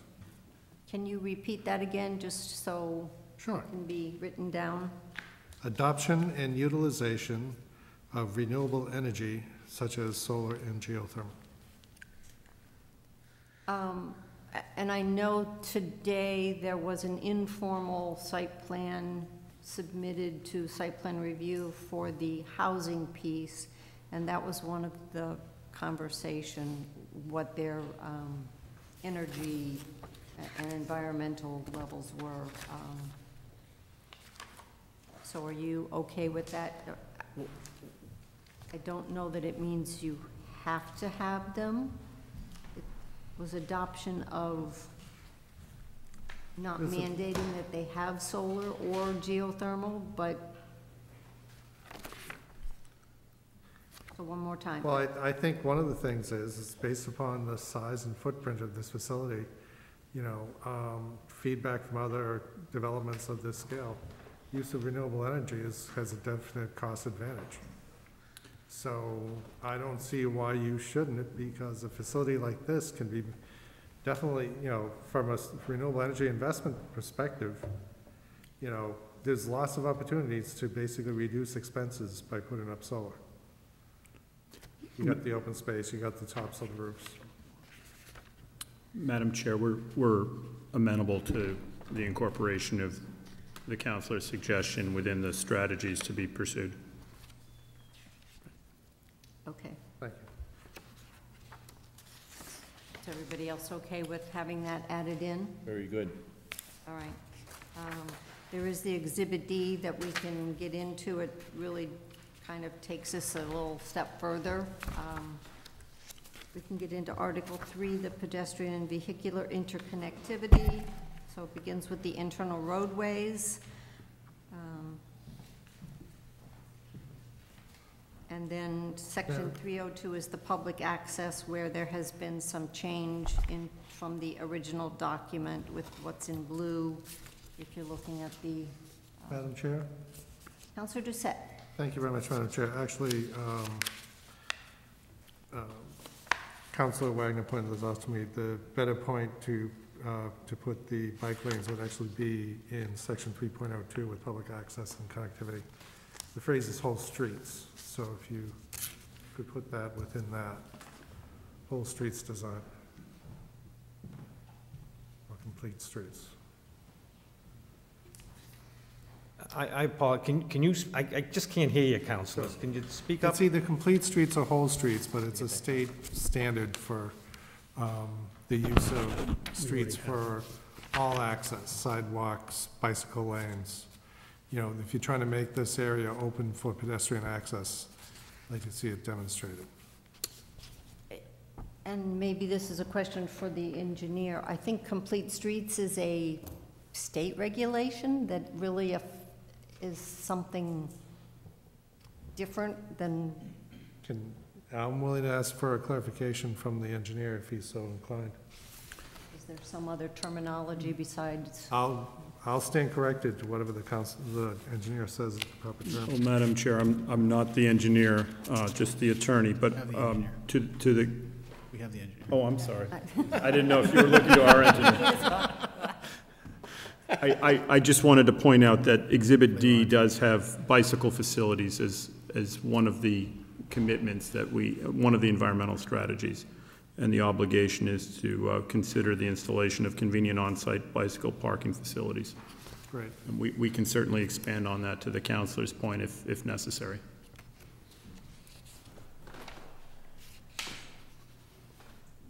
My apologies to the engineer. That's all right, yeah, and it is as part of the prior, it's in the environmental strategies where they would have the on-site bicycle parking. So to me, you're talking about something completely different. If you look at Cimarrano Drive, that was a complete street where they had to pay for the bicycle lanes, they had to do certain crosswalk. Right. I don't know that But, I personally don't think we need to mandate them to do complete streets. Like to. I mean, you know, if they're open to, the whole idea is to, if you're opening this community to make it easily access from local housing and all that, you know, if that's your approach to this, then part of that function is to provide complete streets. Because if you don't do that, your backbone's not there. People will be transported. People will be moving around within the campus, within the community, okay? It's a little bit too far to walk, but it's beautiful on a bike. But Councilor Doucette, there are plenty of streets within the city of Marlborough and across the country that are biked by people. Absolutely. That a bike lane is not there. They have. Right, but this is on a the combination of business and office, and, you know, during rush hour, you're competing with cars up in this facility, and to have the bike, you know, the safety bike lanes would be imperative for people to take biking seriously, okay? But if you do that, then people will be willing to basically share the road with cars during rush hour. And I think that's why we need the engineer, because I believe safe streets require a certain width of a road to be able to have that bike lane, and this is a road that already exists with a divided part and sidewalks on both sides. So adding in a bike lane, I believe, would change the width of the road. So it could, Madam Chair, so that there's not, at least the concept plan that we see doesn't include a lot of new or any new roadways. So to talk about complete streets, generally, you're talking about design of new streets or reconstruction of existing streets. So to the extent that these are sites that are being built on existing roadways, I guess if you're going to put in that kind of language, you'd want to be clear on what you're asking for. There may or may not be room in the cross section there to add a bike lane. I don't know offhand whether there is or not. So I guess that would be, I would need clarification on exactly what you'd be looking for to evaluate that. Mm-hmm. And Mr. Sheehan, you must know there are currently bike racks there, and there are people who do ride their bikes to work. I don't know that there's a huge number of people that do, either electric or otherwise bicycle. Yeah, I don't know that number off the top of my head either, unfortunately. Dan, you may or may not know, whether we have the width, but I'm guessing it's, I don't think the roads are particularly wide, and but we have.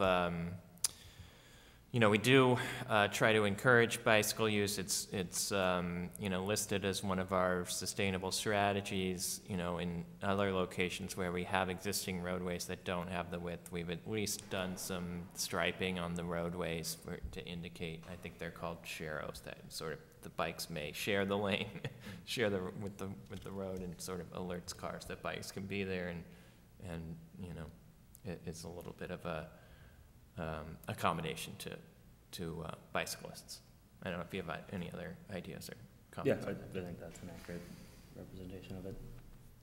So you are currently adding sort of some symbols on the road, or? I was really just suggesting that in response to the comment of, since we already have existing streets that are probably, constrained by width and don't have the dimension to add a full separate bike lane. There's something we could do as part of our strategies that we've suggested, which is put some signage and striping on the roads that we think would be a bicycle accommodation. Might not meet the full definition of what a technical sort of complete street with a separated bike lane. I saw Councilor Ossing's hand, and then I'll come back to you. So while I share Councilor Doucette's passion for biking, I don't know where you go on bikes, but the campus, when I go through there once a week, is more than wide enough for what I do. I mean, go the back roads of Berlin, Harvard, down now there you can have some challenging ride. I don't know how much bigger you're going to want those roads. And I drive up there.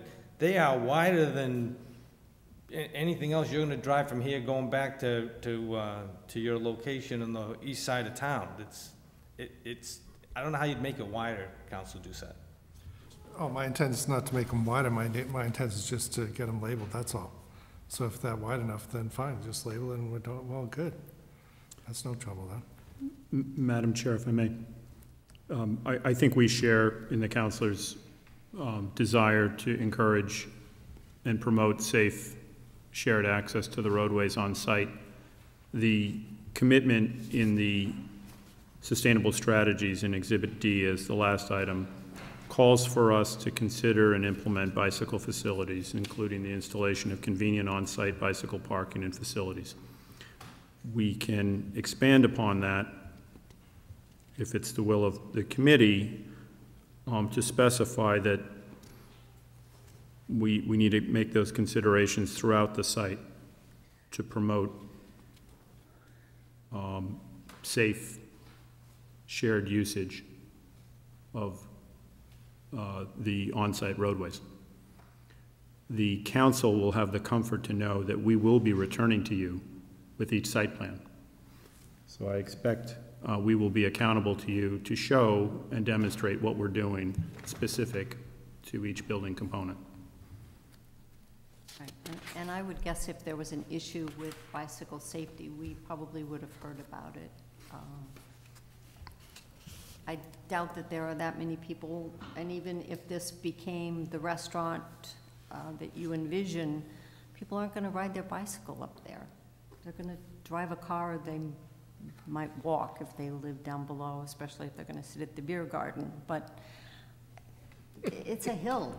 Believe me, it's a hill, and there are not that many people that are going to ride their bicycle up that hill on a regular basis to go to a restaurant, or even just for fun. So I don't share the need to have the striping on the road for the bicycle lane. I think bicycle riders know to follow the rules of the road if they're working at that facility and can get up to the top. So I'm sorry, Councilor Dumas. No, I just wanted to say that it's not demonstrated on this, but in your handout, there is, which I think that you guys are going above and beyond, that there is a walking path that you are doing completely around the whole complex. So, I mean, if anyone is committed to exercise and getting out, you are. So to go that much above and beyond by marking, I mean, I don't think it's needed, just because there will be a public walking route. So I just want to make sure that we are noticing that and their due diligence of having an outdoor community to exercise, whether it's biking or walking. So I want to thank you for that, and that did not go unnoticed. Thank you. All right, are you okay, Councilor Doucette, with them adding language into Exhibit D, that bicycle facilities? where they Yeah. would- Yeah, what they proposed I thought was appropriate. I'm sorry? Putting it in Exhibit D would be fine. Okay, so that they would put up some sort of signage that their bicycles are sharing the road is? Yep, striping, yep. Okay. All right, so I think Section 302 then has that whole piece where we kind of went through it before to diagnose isn't the right word, to look at the intersection of, and I guess it's confusing because even on the GIS map, Martin Angelo is almost a paper street, and it's labeled at the intersection of Cimarano as Campus Boulevard. Martin Angelo is the first right-hand turn off of campus, where I think your thinking is that Martin Angelo runs from Forest all the way through the site and comes back out onto Cimarano, and that's the street that you want to make a public street. So I think if that happens, then obviously Campus Drive needs to go away, and it would be considered Martin Angelo, or you would need to work with the engineer to keep Campus Drive and have, I guess that's the discussion for the future. But are you okay with this language, Mr. Engineer? I am, only to just make sure the city council realizes that this language says that the city shall evaluate the acceptance, and that really, I haven't heard a lot of discussion from the council as to whether you think that's appropriate for the city to accept Martin Angelo Drive or not. I only made some comments that should the council agree to that, then I had some recommendations about the alignment of it. Well, it says the city shall cooperate to take necessary steps to allow for acceptance, but it doesn't mean we have to vote to accept it.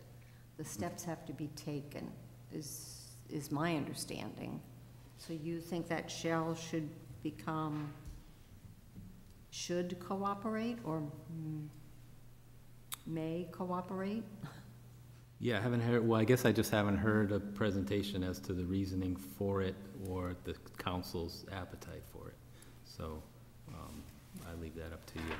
All right, is the council okay? Is it are you reading it the same way that I am? That just because it says we shall cooperate doesn't mean at the end of the day, the planning board would recommend or that we would approve it as a city street? Madam Chair? Councilor Doucette. Thank you very much, Madam Chair. To be honest, unless there are significant technical issues not to take this street, to make it a public street, I don't see any issues against it. But that doesn't necessarily mean there may be issues in the future that would put me against it. I think in the long run, for us to accept this street is fine, but it would have to be clarified. And maybe we combine Campus Drive as well as Martin Angelo Drive, if you do it that way, because that's probably the only concern I have. Because it would be better to connect the entire, from Cimarano Drive to Forest Street, is that the other end? Yes. So it'd be better to have that be the entire public street.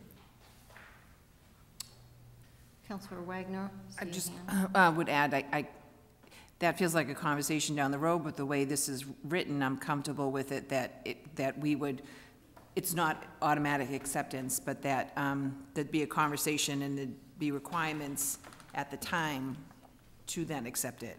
So I'm comfortable with the way this is written. Okay.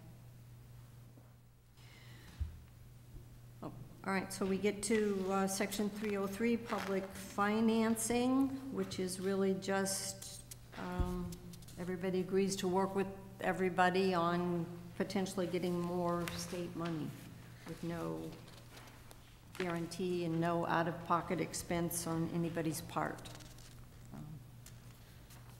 Everybody's okay with that?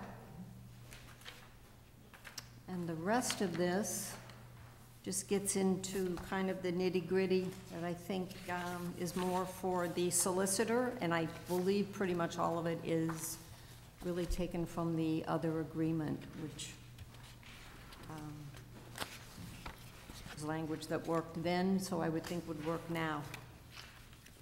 And it is 8:30. If it looks like we're going to be coming back for another meeting, we can hold off going into detail to discuss those exhibits, or if everybody's willing and we think we might be ready to vote, we can keep going. Councilor Wagner? I think we could keep going. I think we should continue. All right. Okay. So Exhibit A is just the legal description. It's the meets and bounds. Exhibit B is that master concept plan that we now, I guess, technically, this is the newest one that you have here that does have the public walking route on it. It has the same date, 10/25. Should this have a different date so that this becomes the document and we know which one it is? Or Yes, this one, I believe, it should be the same that you saw last week. And it should be, you may not be able to read it, but I think it reads 10/25. it does, but the other one that we got did not have the walking path on it. So if that's something we want to make, it does? Yeah, it does. We will, it does, Madam Chair, okay. to your point, we will update the reference so it reflects 10/25 in the agreement itself. Okay. Yeah, I guess the only difference between the two is the little VHB on the bottom. So whichever one you want to use then is. All right, and then we'll get to Exhibit C, which is the transportation mitigation. Kind of went through some of this. It starts with Cimarano Drive at Site Driveway, Campus Drive, gives some criteria that they need to do at each phase with no monetary aspect to it. Then there's Ames Street and Cimarano Drive at Forest Street intersection. Again, that's at 400,000.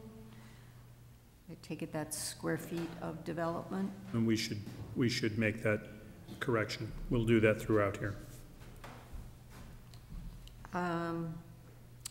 Is to submit the traffic report to the engineer documenting the operation of the intersection.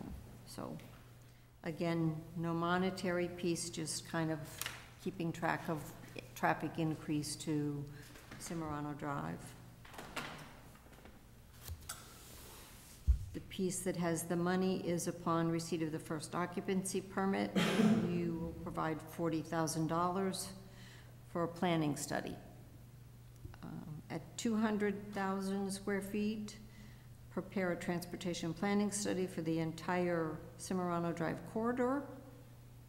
And throughout this whole thing, reserve a strip of land along Cimarano to permit future 4-lane cross-section. Any questions or concerns on the details of that? No additions? All right, Exhibit D is the environmental strategies, where they talk about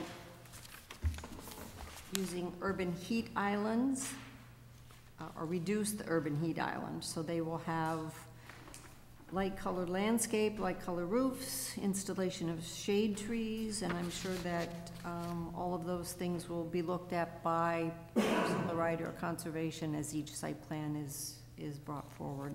I know that's a big issue for her, and lots of trees. Reduce the outdoor water use, so having irrigation wells.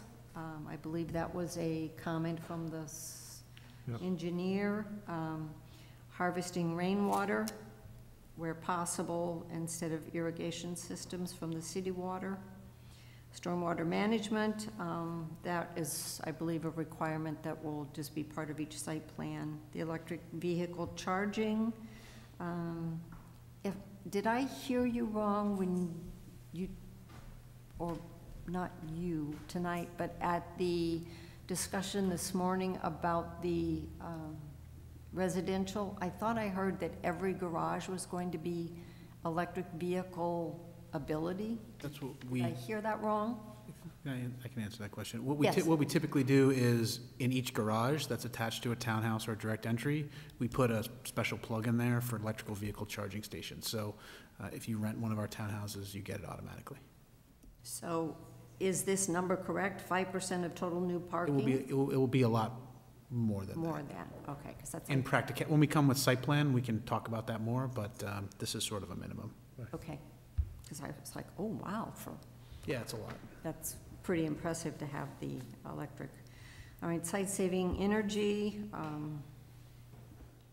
The lighting will be low-energy lighting. The reduction of individual vehicular access. You're going to implement a transportation demand management program. And I thought when I had looked that there was actually specific language in the other results way that talked about traffic demand. Did I remember that wrong? Attorney Tam, do you recall if there was something specific? There were, Madam Chair, in the Atlantic Development Agreement, there are specific commitments for roadway improvements, as there are here. Okay. I think there was also a couple funding mechanisms, but I don't recall specifics on, there was a traffic payment that was made. I don't recall specifics on transportation demand management. Okay, maybe, so this will be something we look at each site as it's being developed, or is it kind of an overall? Typically, it's an overall plan that governs the reduction in single occupancy vehicles, subsidies that employers might give, other initiatives, education that would be on site, in addition to any available shuttle services, those types of things. But it's intended to be comprehensive and site-wide, and you'd see it come out in phases as development is proposed through site plan. Okay. And I know that there have been other sites where we have required them to become a part of the Metro West Regional Transportation. Are you willing to add that in here somewhere where you would agree to have a bus stop for the route in the future? Or at least become part of the group? Yeah, we would agree to add that in. We'd be part of the TMA. You know, would certainly be willing to accommodate a bus stop if there was a route. You know, that would be a good service to the workers and a good transportation demand management strategy. Okay, so can you?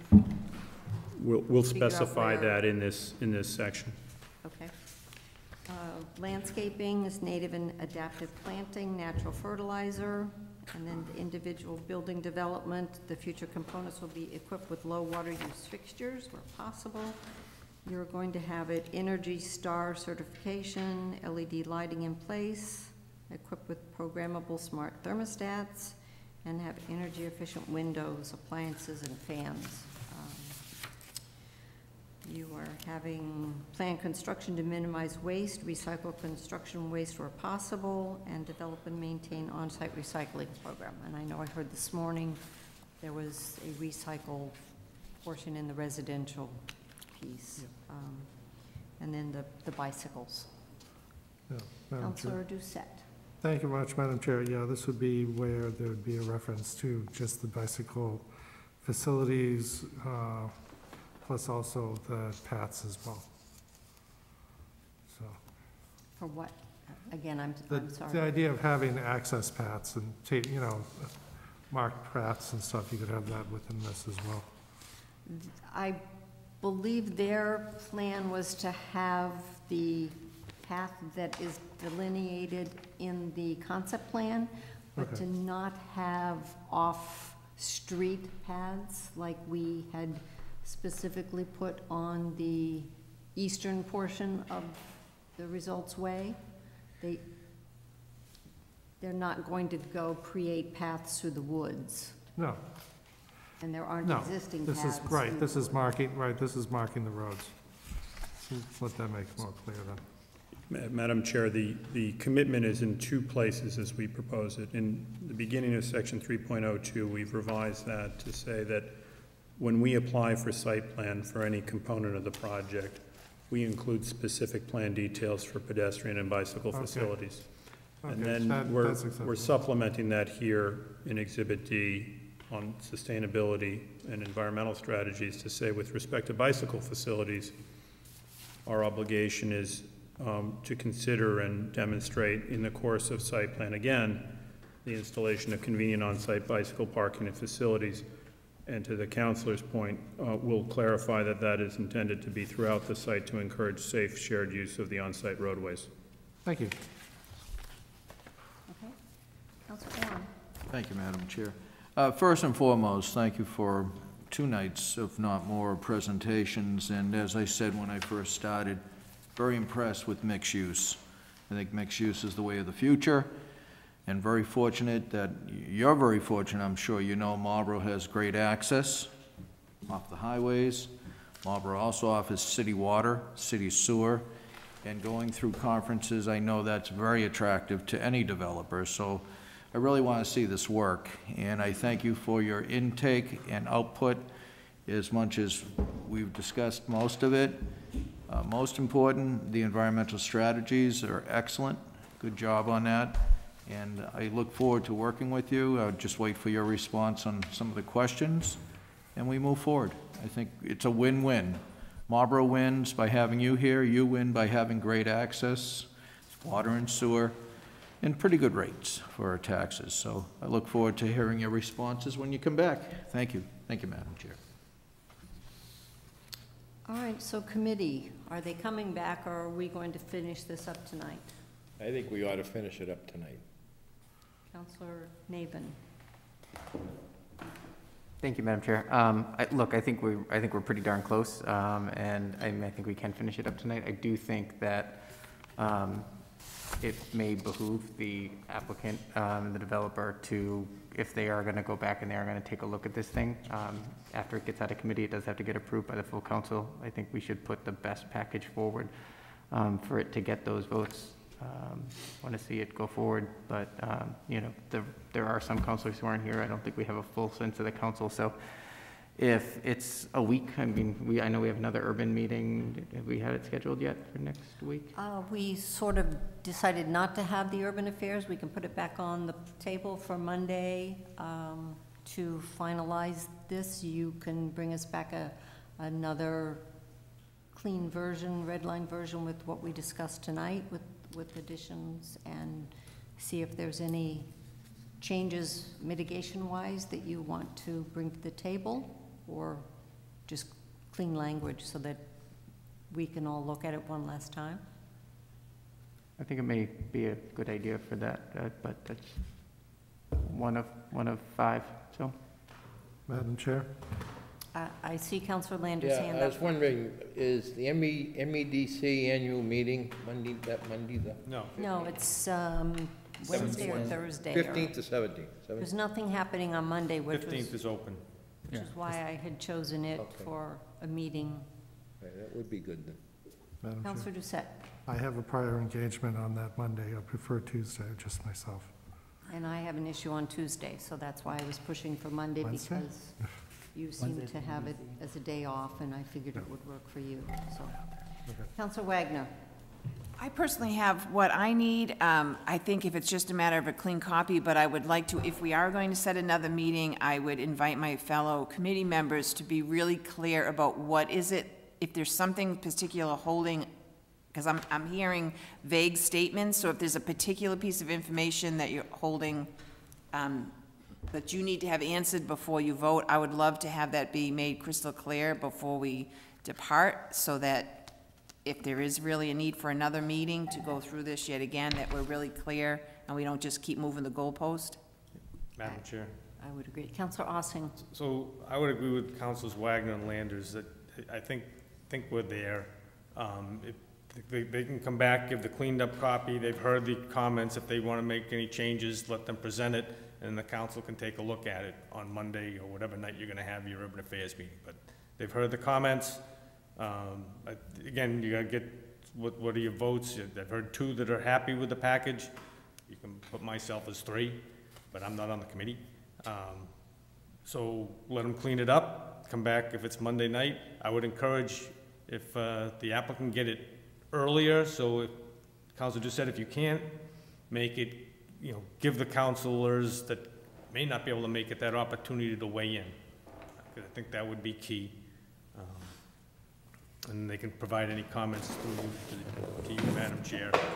And, all right. So does Monday night work for the applicant? Madam Chair, we have let me say, I have a proposal to float that hasn't been fully sanctioned by my client, but in the interest of in the interest of expediency, and since you all are here and have taken the time with us, and clearly our intent is to reach an agreement on the matter of the various mitigation payments, which ultimately I think we've boiled this down to, because I trust that the members of the committee that have shared their comments are satisfied with our responses and our revisions, either that have been made or that will be made. The tally is, there's a $300,000 payment that's on the table associated with the housing units, but that can be used for public safety or other purposes as the City Council deems appropriate. In addition, there's a $40,000 payment associated with traffic mitigation, which could be further expanded in that exhibit to be used as the council deems fit. And then lastly, there's a $25,000 payment that would be paid effectively upon execution of the agreement, intended to be used for public safety and to promote the development and planning for the fire station. those are the monetary mitigation payments that are on the table. In the interest of trying to reach resolution on this issue, and I think to Councillor Navin's concern about guarantee and the ability to count on, and the ward councillor's point about the ability to count on funds today, if the $25,000 that was associated with public safety was increased to $100,000, for a total of $440,000 in mitigation, and that $100,000, $50,000 of which could be paid upon execution of the agreement, and the remaining $50,000 to be paid upon issuance of the first occupancy permit. The question, I guess, for both parties is that a deal? Is that a total comprehensive package that could lead to resolution of this matter this evening and save us all the time, understanding that we would come back with this memorialized, hopefully in a form that is satisfactory to the city solicitor as well. All right, those of you who had issues. Ward Councillor Dumas? I'll go first. I mean, I think I kind of threw out the 100,000. So I'm fine with even the 25,000 because that's, I asked this specific question of how you came up with 25,000 because, and then the answer was because that's what you can do 5 days before. I'm not here to rake you over the coals. I'm fine with the 25,000 5 days after and 75 at a later point. Again, we're trying to be fair here. So I like the fact that you sweeten the pot by doing half and half, but I'm okay with the 25 because that's what initially you feel comfortable throwing out. I'm fine with that, and I would assume, and I can't speak for anyone else, but I'm willing to work with that, and I appreciate the offer of the 100. But again, I don't want to literally hurt the cash flow up front if you can only do the 25. And I appreciate the honesty when I asked how you came up with that number. Madam Chair. Councillor Navin? Thank you. I'll echo the appreciation you guys kind of trying to get to yes here. Yeah, and also the way you'd like to float the different timelines. Just for clarification of your proposal, Attorney Tam, that would be that other 50,000 would come with occupancy permit or with the 300,000. And let me be clear. I agree with Councilor Dumas. I don't think it matters. And not that we're not looking for, not that we're not appreciative of it. I think we absolutely are. I personally would be. But that money will have a financial benefit for us, whether it is upfront or whether it is, you know, in a couple of years, whether it's occupancy permit or whether it's the other building permit. So that's going to have a bottom line impact for the fire station if that's the route that we choose to spend it on. So it's going to benefit us either way. No need, personally, my own opinion here, for it to impact you up front from a business standpoint. And I guess my reading of this is the 300,000 is the issuance of the building permit, which right. happens quicker than the occupancy permit. Correct. I believe he had said that the second 50,000 was issuance of the occupancy permit, the first occupancy, so that they would not come together. Right. They would be different. And I think what you were, I'm sorry to interrupt, but I think when you were posing this and we were whispering about it here, Peter, we were thinking about this in relation to the commercial construction, which may be on a different timeline than the residential construction. And we're happy to certainly, you know, defer a larger portion of the $100,000. But as you said, are just sort of interested in seeing if we can come to an agreement here in the discussion, something that everybody can support and we can move forward. So just so the clarification that it's the first occupancy for a commercial development versus the residential, which I'm not sure which would come first because the payments could go in this fashion. and this hasn't been agreed to by Kevin, I'm just positing it.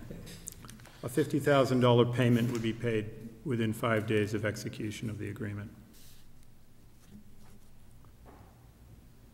$300,000 would be paid prior to issuance of a building permit for the housing component. $40,000 that's associated right now with planning studies would be paid as suggested upon the first occupancy permit, which is likely to be the residential. And then a final payment of $50,000 would be paid. It could be upon building permit or upon occupancy of the first commercial component. All right, so I guess I'm kind of in agreement with the sense of the ward counselor that if he's happy with 25 coming first, keep it that way and let you then give 75 at issuance of the first occupancy permit. And is everybody okay with making that occupancy commercial occupancy versus the residential? Matt? It doesn't matter to me as long as it comes in. I mean, whatever. Now we're just splitting hairs, to be honest with you. Matt, sorry. Sorry, no, Counselor, I'm sorry, I apologize. Well, I thought you were done. We can do this all night. It doesn't Right. matter to me. Like, I just care about the number. That's all I care about. And I agree, I do as well, although my concern remains, and this is where we started this conversation, right, in the earlier, is the phasing, right? And if that's $75,000 for the first commercial building and that can't get done because of the market, we're still building a fire station, we're still looking for that money. So I personally would be more comfortable if it's and it could be the last occupancy of the 100 units. It doesn't have to be the first, right? It can be when that is complete. But if it's on the residential, I would be more comfortable because it's not that I'm not convinced that you want to build it. I know I sound like a broken record at this point. I absolutely am. I think you guys are good partners. I think you want to do this. But if the market tanks, we're still building the fire station and we're still looking for those improvements. So if we can do it when we know we're all very confident that the housing's going to go, even if it's the last one, I personally am more comfortable with that. And I will remind everybody again, as I was looking for prior special permits, when we did Crowley Drive, which was the over 50, or the senior housing, there is in lieu of payment a sum of $1 million that this was approved, and I don't know that I have the date. I don't know that this is ever going to get built, but I think when we approved this, we were all going, oh, $1 million, and it's specifically for public safety capital stabilization, which to me is the fire station. So we had that in the back of our heads. There's our first $1 million for that fire station. Are we ever going to get it? Who knows? I mean, we approved these things and then things happen, conditions change, yes. So, so everybody's okay with first occupancy permit for commercial? Did I get that sense? No, you're not. No, that was my point, Madam Chair, may I offer what was the point? Yes, what? My point was that there is a concern, right? The goal for me was for, this package would help us be okay with the phasing, considering that the first commercial building may not be guaranteed, and therefore to have that increase in commitment from the developer to provide that during the housing component would make me more comfortable approving the phasing of what is very hopefully to become the commercial building. Okay, you have to agree to this too, so the that language is still first occupancy, so whichever one is first is when that payment comes in. So this is a question as to sort of where we're at. We have a $25,000 payment that would be paid at the time of signing this agreement, a $300,000 payment that would be prior to the building permit for the residential component, $40,000 payment that would be upon first occupancy permit, which is presumably the residential, and then a $75,000 payment. That $75,000 payment could be framed as to be paid upon the earlier of the occupancy of the first non-residential building, or 36 months from the date of the agreement. I think that's reasonable, and I appreciate you making some And I agree concessions too. for that. All right, so first occupancy of the residential unit or 36 months? First occupancy of the first non-residential building. Non-residential, all right. Is that, okay. Or 36 months. It's the earlier of. Okay. Okay. Does that work for everybody? That's good. Yep. 36 Thank you. 36 months. All right. So is there a sense that we can let Attorney Tam rework this without a need to have another meeting to make sure everything's there? It can get reported out, assuming there is a vote of the committee to do so. I can ask for a suspension, so it could go to legal to make sure that what he's giving us meets proper legal form, and we could have this ready for vote in December. Okay. So I need a motion. Motion to approve as amended? All right, it's been moved and seconded to approve the development agreement, which incorporates the master concept plan. Is there further discussion? Hear any? All those in favor? So 1, 2, 3, 4, 5. It's the full committee. So I can work with you on figuring out how to report this out, because there hasn't been one, to make sure everybody's clear on the final document. I can do that at Monday's meeting, not this Monday, at the next city council meeting, which is the 22nd. And we would suspend, it would be on the following agenda. All right. There, Motion to adjourn. it's been moved and seconded to adjourn. All those in favor?